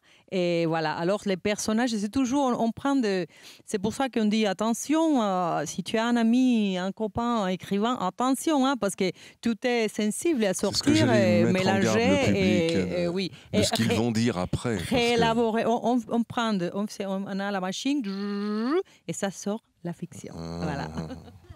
Justement, la fiction, les uns et les autres. Alors vous êtes dans la guerre d'Angola, on parle des migrants et de ces traversées vers Lampedusa, vous parlez du Bumidum, vous évoquez la visite de Gaulle, il y a des faits historiques que vous mentionnez. Le curseur du romancier, il va jusqu'où, Louis-Philippe d'Alembert? Il peut tout dire, c'est vrai parce que je l'ai inventé, comme disent certains, ou il y a une réserve? Ah non, en tout cas en ce qui me concerne, non. C'est-à-dire qu'il n'y a pas de réserve. Et je vais prendre un exemple tout simple. Dans le roman précédent, avant que les ombres s'effacent. C'est l'histoire d'une famille juive qui fuit déjà dans un premier temps, qui laisse Łódź en Pologne, qui fuit un pogrom, qui va se retrouver à Berlin, et puis de Berlin qui va être éclaté au moment de l'arrivée du nazisme. Et puis, il y en a une qui monte en Palestine, les autres qui vont aux États-Unis, et puis 2 qui essaient d'aller à Cuba, mais qui ne réussissent pas, etc. Donc, ils vont revenir. Il y en a un qui va se retrouver à Buchenwald. Et à Buchenwald, il tombe sur un Haïtien. Et parce que ce personnage va finir en Haïti, va arriver en Haïti. Donc, il tombe sur un Haïtien. Sauf que les gens peuvent dire, oui, mais est-ce qu'il y avait un Haïtien à Buchenwald? Et oui et non. Et oui, il y en avait un, mais en 1943, moi, j'en avais besoin en 1939. Donc, je l'ai emmené en 1939 parce qu'il fallait qu'il rencontre. Et il y en a un qui faisait passer pour états-unien, qui s'appelait Marcel Nicolas, il faisait appeler John Nichols, pour avoir un nom, mais il était à Buchenwald. Mais moi, j'en ai besoin en 1939, j'ai pas de problème à le faire venir en 1939. Donc, ça permet à mon histoire, comment dire, d'avancer. Donc, il y a des libertés, justement, en n'étant pas historien, il y a des libertés qu'on peut prendre. Après, nous, on ne prétend pas faire l'histoire à la place des historiens. Sauf que le romancier, je pense, a un avantage sur l'historien, c'est le moment là où il y a des silences, où il y a des failles, parce que l'historien travaille avec des faits. Il a besoin des faits. Pour pouvoir dire, tiens, voilà, il peut y avoir une supposition, mais à peine du bout des lèvres. Alors que nous, on peut s'engouffrer dans ces silences-là, s'engouffrer dans ces failles, pour dire, mais tiens, il s'est passé ça, eh bien, je vais dire, moi, je vais te raconter ce qui s'est passé. Et voilà. Donc, et puis, c'est ça, c'est le travail du romancier. Estelle, je vous vois opiner du chef, comme on dit. Je suis tout à fait d'accord. La liberté totale pour les écrivains, moi, c'est pareil. Hein, alors, même la primo-romancière, elle ose tout. La visite de Gaulle en Guadeloupe, je l'ai fait advenir 1 an avant la réalité. Mais en fait, c'est la différence entre vérité et réalité. C'est-à-dire que la réalité, on peut la tordre dans tous les sens du moment qu'on a une vérité à raconter. Et ce que Louis-Philippe a raconté à travers son histoire à Buchenwald, finalement, il y a une vérité humaine derrière qui est indéniable et inattaquable. Donc après qu'il y ait 4 ans d'écart ou même qu'il n'y ait pas eu d'Haïtien à Buchenwald, c'est pas du tout important parce que par contre, ce qu'il raconte de l'expérience humaine, elle est là et elle est véritable. Donc voilà. Et même quand on dit que nous, en tant qu'historiens, en tant que romanciers, donc on invente, on refait les choses, mais on n'est pas les seuls. Et quand on dit les politiques aussi, on parlait de Gaulle. Et moi, ce qui m'a toujours frappé, c'est le discours de De Gaulle. Paris martyrisé, etc., tout ce qu'on veut, mais Paris libéré par son peuple et par son armée. Mais non, c'est pas l'armée, c'est pas les Parisiens qui ont libéré Paris. Mais bon, ça, il invente déjà l'histoire. Il écrit un roman. Le roman national, il y pense déjà en tant que politicien, donc il faut écrire Paris, c'est la capitale, c'est dans un pays hyper centralisé comme la France, ça ne peut pas être libéré par des étrangers, c'est pas possible. Il faut que ce soit les Parisiens qui aient libéré. Donc nous, romanciers, on a un boulevard là, on s'engouffre dedans. Carla, même ligne de conduite. Non, mais en plus, on dit, mais c'est où la vérité? C'est qui est le propriétaire de la vérité? Parce que, par exemple, moi, quand j'étais avec ces romans-là, je lis beaucoup de vérités. Mais il y a beaucoup de points de vue, mais très, très différents, parce que c'était une guerre très compliquée. Donc, finalement, j'ai dit, alors, c'est la vérité. Non, non, non, c'est pas ça. Non, ça, c'est la vérité. Non, non, non, c'est pas ça. Non, tout est la vérité et rien, c'est la vérité. Parce qu'en plus, l'histoire, c'est écrit pour... C'est lui qui a gagné. Et les autres histoires, ça restait là, mais sont des vérités. C'est pour ça que nous, on travaille ici, avec les personnages et les choses que la grande histoire va frapper vraiment à faire. Et là, c'est la fiction. Et des pires, quand on voit après la réalité, c'est toujours... Il y a des choses, par exemple, des faits réels que tu as vécu là, tu dis... Ça, je ne peux pas les raconter dans un roman parce que personne ne va croire ça. Parce que c'est vraiment tellement incroyable que si je dis ça, il va dire, oh, Carla, tu ne sais pas déjà qu'il va inventer, hein, ce n'est pas possible. Et alors, voilà, alors là, on doit suaviser la réalité et faire la fiction. Mais chacun, et une dernière chose, c'est l'expérience qu'on fait, par exemple. Et avec ma sœur et moi, on a grandi ensemble. Et ma sœur et moi, on raconte des événements qu'on a vécu ensemble et chacun fait son histoire. Et donc, voilà, bienvenue, la fiction, c'est la vraie vérité. Je reste un peu avec votre sœur, justement. Vous pensez à quelqu'un quand vous écrivez vos livres? Vous pensez au lecteur cubain? Vous pensez au lecteur à nous ou à personne? Ou vous pensez à vous? Non, le lecteur, vraiment, pour moi, ça, c'est quelque chose qui naît après. Parce que quand je suis dans l'histoire, parce que sinon tu dis, mais attends, mais à quel lecteur tu vas penser? Il y a beaucoup, mes sujets, par exemple, les livres qui sont des sujets cubains, qui ont une relation avec l'histoire des Cubains, bien sûr que le lecteur cubain va tout comprendre peut-être, mais pas tous les lecteurs cubains, ça dépend de la génération et tout. Mais quand je plonge dans une histoire, je suis là, je suis préoccupée pour qu'est-ce qui va s'y passer avec Ernesto, Renata, mes personnages, c'est là la réalité.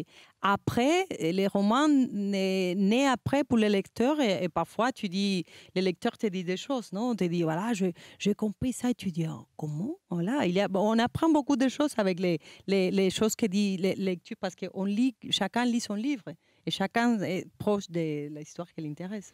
Estelle, on pense à un lecteur, on pense à sa famille, par exemple, parce que vous parlez d'une famille, d'une nièce, au départ vous dites c'est moi. Alors vous pensez, qu'est-ce que va penser papa, qu'est-ce que va penser Oui, mais il faut vraiment pas s'arrêter à ça. On y pense comme ça, puis après on oublie tout de suite. Et par contre, moi j'écris pour des lecteurs. C'est vrai, je crois que c'est la même chose pour Louis-Philippe, non? Ouais, non, pas on va le forcément. voir. Voilà. Mais moi, je ne sais plus quel écrivain dit. Moi, j'écris avec le lecteur qui lit par-dessus mon épaule. Et voilà. Alors qui est-il Voilà. Qui est-il ce lecteur? Eh ben, je ne sais pas qui il est, mais il est présent. Vous retournez pas donc? Je me retourne pas, mais je sens sa présence et je sens qu'il faut qu'il comprenne quand même ce que j'ai voulu dire. Après, comme le dit Carla, il va le comprendre à sa façon, mais je m'adresse à quelqu'un quand même quand j'écris. Il est plutôt métropolitain, il est plutôt guadeloupéen ou ça se pose pas en ces termes-là? Non, c'est un fantôme. Alors les fantômes n'ont pas de nationalité. Je comprends ce qu'elle dit par rapport au fait qu'il y ait quelqu'un, parce qu'on écrit, justement. Moi, en tout cas, au début, j'écris pour moi-même, mais en même temps, je sais que j'écris pour d'autres, pour être lu. Et les gens qui disent qu'ils n'écrivent pas pour être lus, dans ce cas-là, je leur demande pourquoi vous voulez être publié. Si vous ne voulez pas être lu, c'est pas la peine de publier. Donc, dans ce cas-là, oui, je sais que j'ai envie d'être lu. En plus, plus je suis lu et mieux c'est, mieux je vis. Donc à ce moment-là, il faut être lu. Mais en même temps, je ne m'arrête pas non plus à ce que pourraient penser les gens. Mais il peut y avoir des clins d'œil à quelqu'un en particulier. Par exemple, je sais que tout ce qui a trait à l'Ancien Testament, et justement, je vais écrire, je sais que j'ai des petits clins d'œil comme ça, ou des versets, ou des psaumes que je vais citer, ou des choses comme ça, alors que Dieu merci, je ne suis plus croyant. Mais je sais que ma grande sœur, elle va réagir. C'est-à-dire qu'elle sait que, bon, tiens, ça, c'est les psaumes, c'est les versets qu'on récitait quand on était enfant, ou des choses comme ça. Ma mère n'étant plus là pour pouvoir le lire. Donc, il y a des petits clins d'œil comme ça, de plus un peu codés, plus ou moins, mais sinon, le reste... On écrit mieux, Carla, à distance. Vous avez l'impression que la distance est bonne conseillère, c'est-à-dire le fait d'être éloigné de Cuba, finalement, vous permet de mieux dire, peut-être, ou en tous les cas, de mieux apprécier. Pour moi, certains sujets, oui. Sur certains sujets, oui, je crois, c'est comme le miroir. Et il y a des choses que, quand on est en train de vivre une expérience, c'est très difficile de la comprendre. Et parce que, voilà, on essaye de survivre et sortir si la situation n'est pas bonne. Mais après, on fait la digestion des choses. Alors, on est plus loin et plus froide.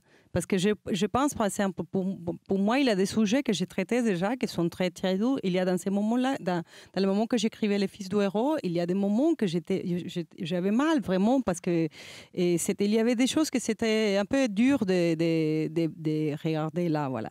Mais là, je pense que je ne pouvais pas écrire ça avant parce que je savais pas grand-chose. J'étais très proche de l'histoire. Et après, il me manquait on doit être froide pour donner plus chaud. Je ne sais pas si vous comprenez. Voilà. Il faut être vraiment loin parce que je ne peux pas pleurer pour faire pleurer. C'est ça, voilà. Après, je vais lire. J'aime bien si je lis un livre et après je le lis et je dis oh, ça me fait tristesse. Mais pendant que je suis en train d'écrire, je ne peux pas sentir cette tristesse parce que sinon, ça va être un feuilleton. Voilà. Louis-Philippe, par rapport à Haïti, puisque nous sommes sur la Caraïbe, c'est plus facile, là encore, cette distance que lorsque vous étiez à Rome ou à Jérusalem, là où vous avez vécu, ou à Milwaukee ou à Paris, finalement, le fait d'écrire Haïti à partir de quelques milliers de kilomètres, cette distance, c'est bien vu, c'est tant mieux, ou au contraire, c'est gênant? Non, ni l'un ni l'autre, c'est complètement indifférent.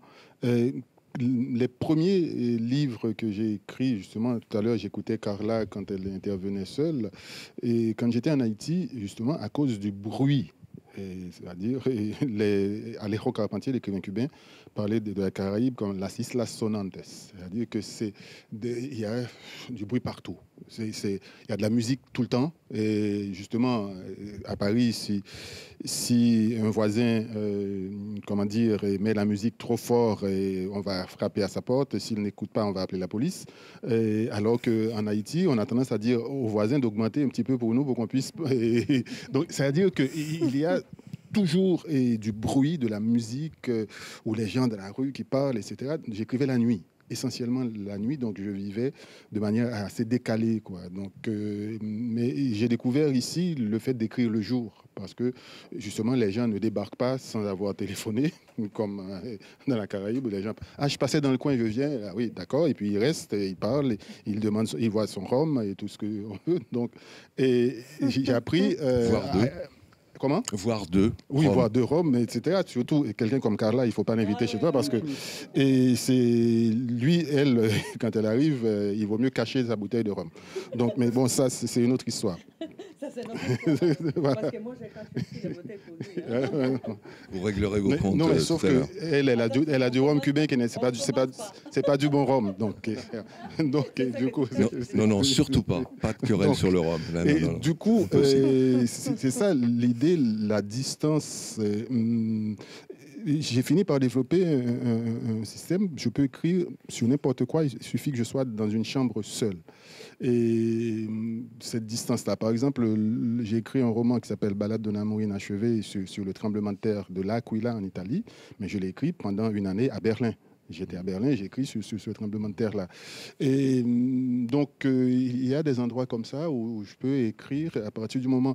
Il m'arrive, par exemple, ça m'est arrivé plusieurs fois à Paris, où j'écrivais des histoires qui se passaient en Haïti, mais j'étais tellement dedans. À un moment donné, j'ouvre la fenêtre et je regarde et je dis, mais pourquoi il y a tous ces blancs dans la rue? Mais j'étais tellement dans mon histoire et vraiment, et après, je reviens un peu et à moi-même, en fait. Et donc, je suis vraiment, quand je suis dans cette chambre-là, avec mon ordi et mon stylo, etc., je suis complètement dans mon histoire. Vous êtes dans le Luberon ce soir, hein, je vous rappelle.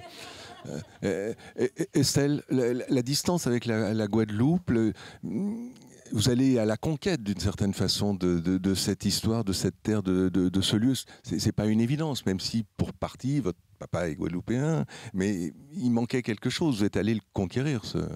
Oui, mais je pense qu'il y a aussi le fait que quand on a un pied à l'extérieur ou un peu de recul, ça permet de mieux voir aussi. On a besoin parfois de ne pas être collé sur une réalité pour mieux l'appréhender. Donc c'est ce qui m'a permis, je pense, d'arriver pour ce roman-là à le voir. Mais sinon, là, pour le roman que je viens de terminer, c'est un peu la même expérience que Louis-Philippe. Ça se passe au Brésil. Et c'est vrai que quand j'écris, je suis au Brésil, quoi. Et quand, par exemple, mon compagnon il revient fatigué de sa journée de travail à Paris. Il me dit, et toi, comment ça va? Et je lui dis, moi, j'étais au Brésil, tout allait bien. Donc c'est vrai qu'on est ailleurs. Alors, toutes les trois, vous appartenez à des lieux, la Guadeloupe, Haïti, Cuba, surtout peut-être pour les deux derniers, qui sont des génératifs d'images, de stéréotypes sur Cuba, sur Haïti et même sur la Guadeloupe. Ça vous agace, hein? Qu'est-ce qui revient le plus souvent sur Cuba? Et est-ce que nous, fournisseurs de stéréotypes et de clichés, est-ce qu'on s'améliore? Est-ce que ça va mieux?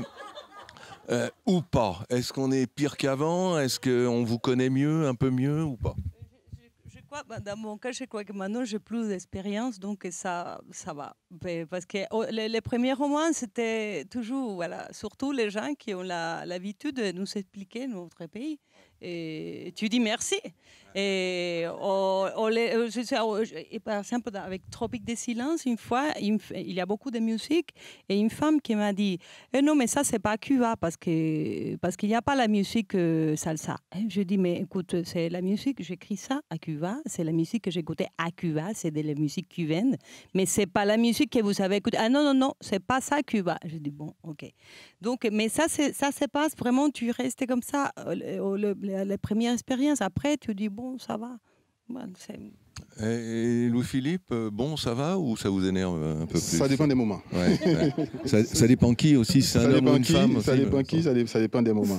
Et non, il y a des questions que auxquelles ça dépend de qui me pose la question. Peut-être quelqu'un qui arrive comme ça, un quidam, qui me pose une question, mais la question que je n'aime pas entendre, surtout quand ça vient d'un journaliste ou d'une journaliste, et pourquoi écrivez-vous en français? C'est-à-dire que c'est quelque chose qui me... Et depuis le temps, j'ai publié mon premier recueil de nouvelles en 93, donc on continue de te poser la même question. Déjà, c'est répétitif, et donc tu as l'impression de te répéter, mais ensuite, j'ai l'impression de dire à la personne, quand vous ne connaissez pas votre propre histoire, c'est-à-dire que pourquoi j'écris en français? Simplement parce que quand je suis mal luné, et comme je sais que le mot colonie, c'est un gros mot en France et en français, je dis parce qu'Haïti a été colonisé par la France. Alors là, silence. Parce qu'on n'aime pas entendre le mot colonisation. Mais en fait, au fond, ce que les gens veulent entendre, je le comprends aussi quand c'est une femme qui arrive, etc. Il faut qu'elle soit ou très âgée, que j'y vois ma grand-mère un petit peu, ou bien qu'elle soit très belle. Et à ce moment-là, je me dis peut-être qu'on ne sait jamais. Et que j'accepte de répondre vraiment. Et de comprendre, en fait, au fond, il y a une chose dans ce rapport à la langue française, dans cette question qu'on nous pose, nous autres, et disons francographes ou bien écrivains d'expression française non français. Et je n'ai jamais vu un peuple, le peuple français, qui a un rapport aussi, j'ai envie de dire, fétichiste avec sa propre langue, quoi. C'est-à-dire où l'expression de l'identité... Et faites un peu le test. On est dans les stéréotypes. On va demander aux Italiens d'exprimer l'italianité. Il va te dire une belle piatte di spaghetti, ou c'est pas, il va te dire un truc comme ça. On va demander à l'anglais, chacun va te sortir des stéréotypes. Le français, quel que soit son niveau d'études sociales, il va te dire la langue française. J'exagère un petit peu, mais tout le monde va te renvoyer vers cette langue française-là. Et du coup, quand il te demande ça, au fond, c'est qu'il veut entendre une chose. C'est la plus belle langue du monde. Donc, et quand tu es dans une salle, tu veux conquérir tout le monde, on te demande pourquoi tu écris en français. Bien, parce que c'est la plus belle langue du monde. Donc, tu mets tout le monde dans ta poche et c'est joué. Les gens sont contents. Et même s'ils n'en connaissent pas d'autres, forcément. Mais ils sont persuadés que voilà, c'est la plus belle langue du monde. Et donc, du coup, ça dépend des moments, ça dépend de qui s'adresse à moi, ça dépend de comment je me sens, si je suis mal luné ou bien luné. Donc, je donne la réponse. Estelle, sur la question là, des stéréotypes vis-à-vis de la Guadeloupe, il y en a tellement. Oui. Et puis surtout, c'est marrant, plus c'est proche et plus je pense qu'il y a des stéréotypes, parce que la Guadeloupe, c'est quand même français depuis 400 ans et les stéréotypes sont énormes. Mais pour revenir dans le lien qu'on a nous trois, peut-être aussi que les Antillais, Guadeloupéens, Martiniquais ont des stéréotypes sur Cuba et sur Haïti. Parce que pour nous, petite île perdue, minuscule, Haïti et Cuba, c'est des mythes, quoi. Déjà, c'est énorme par rapport à nous. Et puis, il y en a un à Haïti, c'est la révolution des Lumières, la première république noire, la première qui s'est sortie de l'esclavage. Donc, c'est une histoire écrasante. Et puis l'autre... C'est tellement écrasant que depuis on se repose. Oui, mais nous, on reste dans ce mythe. Dans le mythe que, quand même, Haïti, c'est la république qui a eu une histoire flamboyante, quoi. Et puis de l'autre côté, on a Cuba. Alors c'est vrai que c'est énervant pour les Cubains, je le comprends, mais il reste quand même ce mythe de Che Guevara, de Fidel et de la résistance. C'est ça que je disais, l'histoire, c'est vraiment... Et oui. Donc la Guadeloupe, les Guadeloupéens, les Martiniquais, je pense, ils ont comme ça 3 mythes autour d'eux. Il y a Haïti, il y a Cuba. Et puis, il y a les Noirs américains, les droits civiques qui se sont battus. Et donc, on vit un peu avec cet imaginaire-là aux Antilles, qui est très fort. Vous employez le mot lien. Qu'est-ce qui vous réunit? Est-ce qu'on parle d'espace? le rhum haïtien est meilleur, je suis d'accord. Non, là, on commence à vraiment... Donc, ça, c'est... À part le rhum, donc on exclut totalement le rhum de notre conversation, éventuellement après, pourquoi pas. Et les liens, on dit espace caribéen, on dit les littératures de la Caraïbe. Est-ce que ça vous semble une appellation juste? Est-ce que vous vous sentez bien entre vous et est-ce que vous sentez des affinités? Ou finalement, pas plus qu'avec des écrivains venus, je ne sais pas moi, d'Amérique latine ou d'Europe de l'Est. Estelle?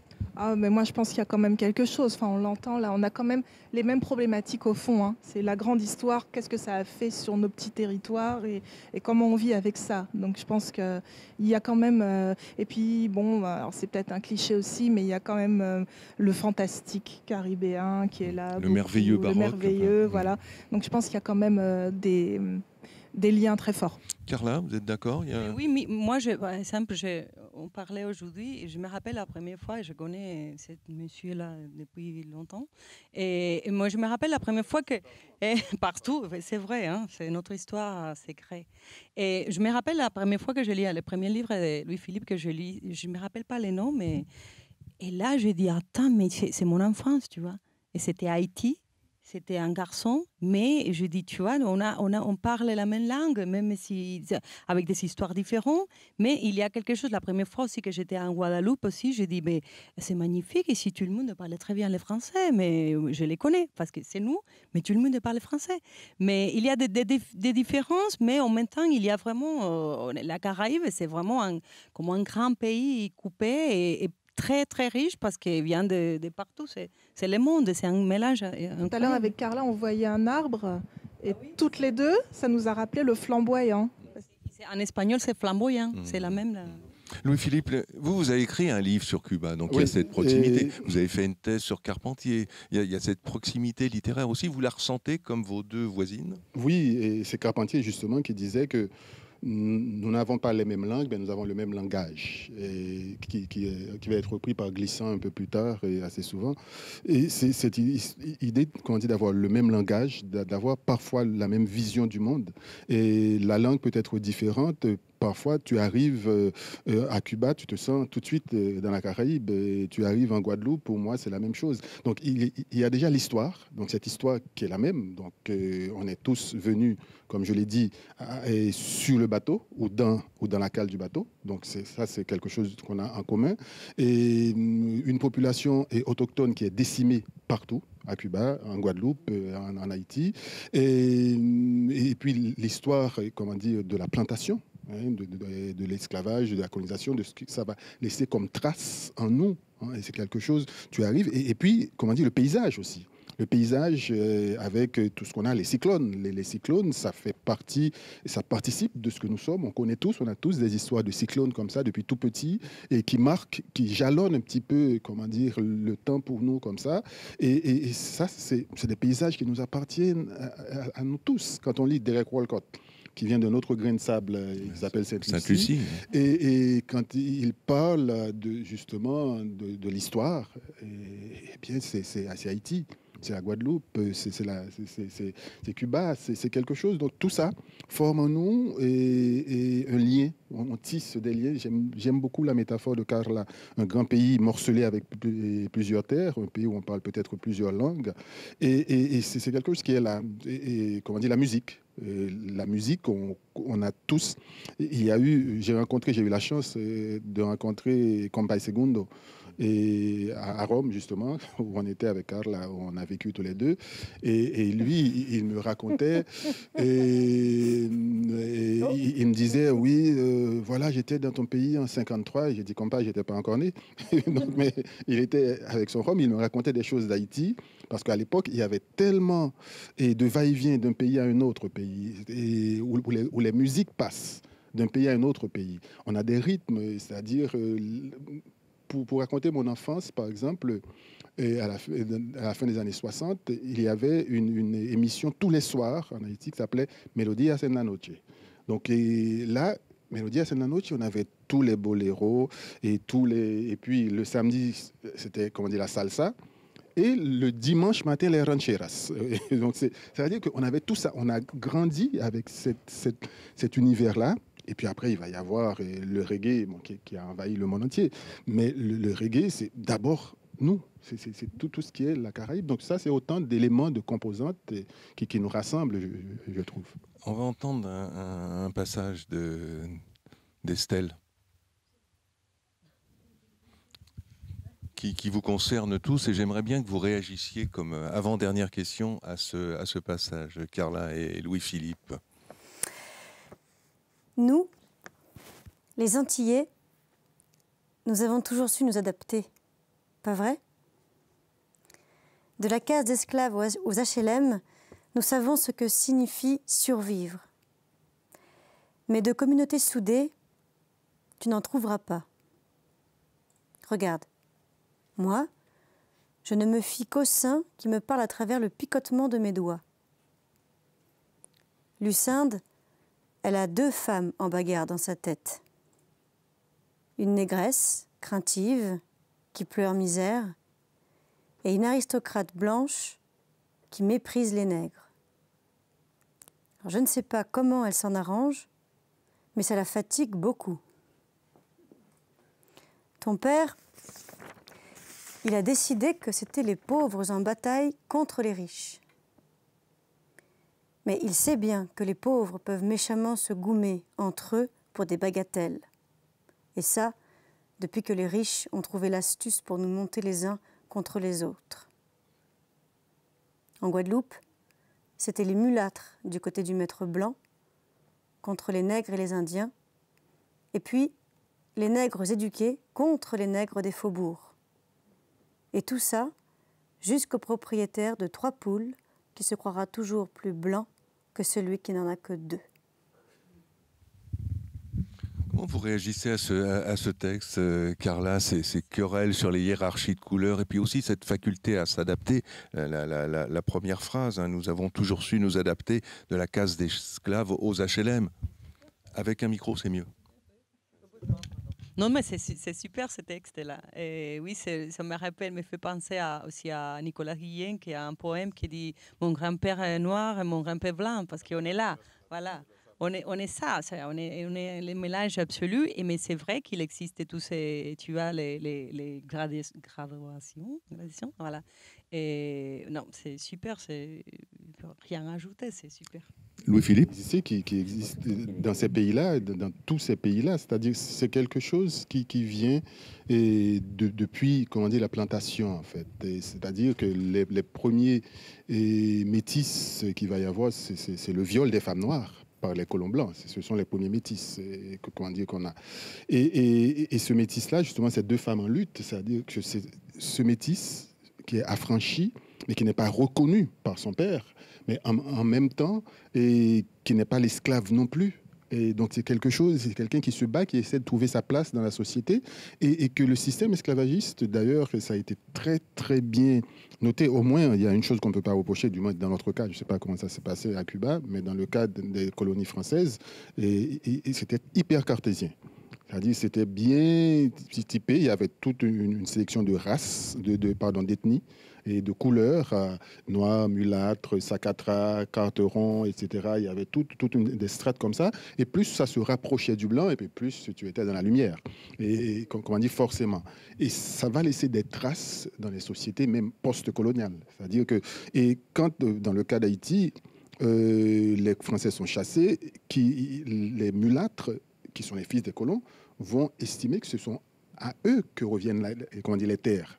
Et parce que c'est eux qui sont les fils des maîtres, c'est eux qui savent lire et écrire, et les autres, ne savaient pas. Et c'est ce qui va faire, par exemple, le premier héros haïtien, celui qui a fait l'indépendance de Staline, va être assassiné parce que il dit, mais et les autres? C'est-à-dire que si vous prenez tous les autres, ceux dont les pères et les mères sont restés en Afrique, n'auront-ils donc rien? Donc ils vont se battre pour la terre, et ça, c'est des choses qui restent jusqu'au bout dans toutes les familles antillaises ou haïtiennes ou caribéennes. Il y a toujours des plus clairs ou des moins clairs. Et moi, je me rappelle dans ma propre famille, ma grand-mère, du côté de ma grand-mère maternelle, c'était une grande famille, 7. Et donc ils étaient tous très clairs, sauf une. Ça arrive aussi dans les familles antillaises. Et justement, il y a toujours un qui est plus clair ou moins clair. Et celle qui était noire, Et bien, c'est celle qui était la plus raciste parce qu'elle ne comprenait pas que ma grand-mère, avec sa couleur de peau, fréquente un certain nombre de personnes. Donc, c'est des choses qui sont là, qui laissent des traces, et qui partent de la colonisation et qui continuent malheureusement à laisser des traces dans ces pays-là. Alors, pour terminer, nous sommes dans une bibliothèque. Il y a donc des livres. Vous venez de 3 horizons différents. On vient de parler de la Caraïbe. Si je vous demande trois livres caribéens ou trois auteurs à nous conseiller, Estelle, vous dites qui ou quel livre? 3 livres alors. Ou 3 auteurs, comme vous voulez. 3 auteurs, bon, là, ça va se rejoindre. Alors, je citerai 2 femmes et un homme. Allez. Alors, d'abord, La vie sans phare de Maryse Condé. Donc là, on est dans l'autobiographie, mais tellement bien racontée que on a l'impression de suivre un roman haletant, parce que Maryse Condé a eu une vie incroyable qui, justement, traverse toutes ces histoires qu'on a racontées des luttes pour l'indépendance, de la guerre froide, etc., du XXe siècle. Donc elle est née en Guadeloupe et puis elle part en Afrique avant de se retrouver en France. Si vous le permettez, elle est juste à côté. Elle vit non loin de nous, vrai, dans une ville non loin d'ici. On lui adresse un salut. Le deuxième, ce serait... Alors, il n'est pas caribéen, mais ce qu'il écrit, concerne la Caraïbe, c'est Vargas Llosa. Et je citerai La fête au bouc. Qui est, alors là, pour le coup, lui, c'est un peu le contre-exemple de tout ce qu'on a dit, c'est-à-dire qu'il prend tous les faits historiques. C'est l'histoire de la dictature de Trujillo à Saint-Domingue. Et donc, République dominicaine. Les gens confondent souvent Saint-Domingue, qui est la capitale Santo Domingo, avec Haïti, qui était la colonie française de Saint-Domingue. Donc les gens, ils confondent. Je suis désolé. Non, tu as raison. C'est la République dominicaine, avec la capitale Saint-Domingue, que lui, justement, rebaptise Trujillo. Autant lui donner son nom à la capitale du pays. Et ça, c'est le moment du coup d'État qui va faire qu'il va être assassiné, Trujillo. Et donc là, Vargas Llosa s'appuie sur des faits très, très historiques, très précis, mais il a une force de romanesque tellement forte que ça devient vraiment un roman magnifique à lire, parce que justement, il se met dans la tête de ceux qui fomentent ce coup d'État contre Trujillo, et il nous parle des sentiments de ces gens-là, de ce qu'ils ressentent, de comment ça se passe dans leur famille. Donc La fête au bouc, c'est un livre incroyable. La deuxième femme et le troisième. Et troisième, alors c'est pareil, on va quitter la Caraïbe directement, mais on va au Brésil, qui a quand même beaucoup de caractéristiques qui rejoignent les sociétés caribéennes. Allez, on tolère. Voilà, et je citerai Clarice Lispector, qui est peu connue ici et qui est une très très grande écrivaine brésilienne, qui a beaucoup écrit, alors là je lis justement en ce moment tous les textes qu'elle a écrits pour la presse. Elle écrivait toutes les semaines dans la presse des petits récits magnifiques, et donc elle parle très très bien de son pays, de la complexité du Brésil, avec le même passé, le même héritage de l'esclavage et des plantations de toute façon. Louis-Philippe, trois titres, 3 auteurs, comme vous voulez. Moi, je vais rester dans la Caraïbe insulaire, même si je serais tenté, comme Estelle, de prendre d'autres, même des États-Unis qui ont écrit des livres très forts. Dans la Caraïbe insulaire. Et au départ, je voulais mettre une femme aussi. Mais il y a des textes. Mais le problème, c'est que si je mets une femme, il va y avoir un Haïtien que je ne pourrais pas mettre parce que ça aurait été une Haïtienne. Et l'Haïtien, c'est Jacques Roumain, gouverneur de la Rosée. C'est un roman qui a été publié post-mortem. Il est mort et le livre a été publié 6 ou 9 mois après. C'est un aboutissement dans l'histoire de la littérature haïtienne de ce mélange de langues entre le créole et le français qu'on va trouver, qui fait que notre génération ne peut plus écrire ce type de roman, justement. Ce qu'on va trouver un peu dans la créolité en Martinique et en Guadeloupe, et un écrivain haïtien ne pouvait plus, parce que Jacques Roumain est déjà passé par là et a déjà fait ce chef-d'œuvre-là, qui s'appelle Gouverneur de la Rosée. Et donc, c'est vraiment un roman à lire et à découvrir. Ensuite, Aimé Césaire, Le cahier d'un retour au pays natal, qu'on connaît tous, qui nous marque tellement justement ce rapport à l'histoire dont on parlait et qui va revenir, et puis cette vie de la Martinique du début du XXe siècle dont il parle, et qui est la Martinique, mais qui est la Guadeloupe, qui est Haïti, qui est n'importe quel pays de la Caraïbe, et ce rapport très fort à l'histoire et à la classe sociale, cette machine singère dont il parle, que ma grand-mère tournait aussi, cette vieille machine singère que la mère de Depestre avait, donc qui faisait partie de la famille. C'était un des membres de la famille, quoi. Et ensuite, je m'en voudrais de ne pas parler de la Révolution haïtienne. Et je crois que le plus beau roman qui a été écrit et sur la Révolution haïtienne, c'est par un Cubain, Alejo Carpentier, Le Royaume de ce monde. C'est un petit roman très court, mais c'est un chef-d'œuvre. C'est un des chefs-d'œuvre. La transition est toute faite avec Cuba. Être la dernière, c'est difficile parce qu'en fait, moi, Marie Condé, absolument, et Carpentier. Je vais dire, alors je vais parler de trois qui sont les écrivains qui m'ont fait comprendre à moi la Caraïbe. Je ne connaissais pas la Caraïbe parce qu'on est coupé, on est très loin, on est très proche, mais très loin parfois. Et d'abord, c'est Carpentier. C'est lui qui, avec ce livre qu'il vient de dire, et El siglo de las luces, voilà, les cycles de lumière, qu'il fait toute la promenade là. C'est là que j'ai compris beaucoup de choses de la Caraïbe. Après, il y a un auteur qui peut-être c'est pas très connu en France, je ne sais pas, s'appelle Antonio Benítez Rojo. C'est un Cubain qui là, il a des livres, il a des livres sur la Caraïbe, et aussi c'est avec lui que j'ai commencé à élargir ma vision. Et sur la région, et qu'en fait après j'ai pu comprover, contrôler après quand j'ai visité les autres îles. Et l'autre c'est la Caraïbe, c'est pas les îles, mais c'est la Caraïbe colombienne, que c'est García Márquez. García Márquez, parce que c'était le plus connu bien sûr de tout ça, mais c'est vraiment lui est capable de donner vraiment la mentalité, même que parfois on dit voilà, mais c'est Colombie, oui mais c'est la Colombie, le côté Caraïbe, et c'est vraiment parce que Carpentier et García Márquez sont le réal maravilloso et le réalisme magique. Alors, sont deux choses, mais sont très, très... C'est la Caraïbe, quoi. Mais le titre pour Antonio Benítez Rojo, quel titre? Il y a un livre... Il y a une femme je sais, oui, voilà, ça c'est très très bon. Et il y a aussi des essais sur la Caraïbe. Je connais les noms en espagnol. Merci de ces conseils, merci à tous les trois de vos réponses. Il est toujours plaisant d'entendre les écrivains, vous élargissez et j'espère vous donner envie de lire vos livres. Merci à Jennifer Decker, à Jean-Marc Faure d'avoir lu les textes des auteurs invités. Merci à vous tous d'être restés avec nous malgré les conditions qui font que vous portez le masque et nous y avons échappé pendant 1h30. Ça va vite revenir. Bonne soirée à tous, bonne lecture et bonne lecture à tous. Merci.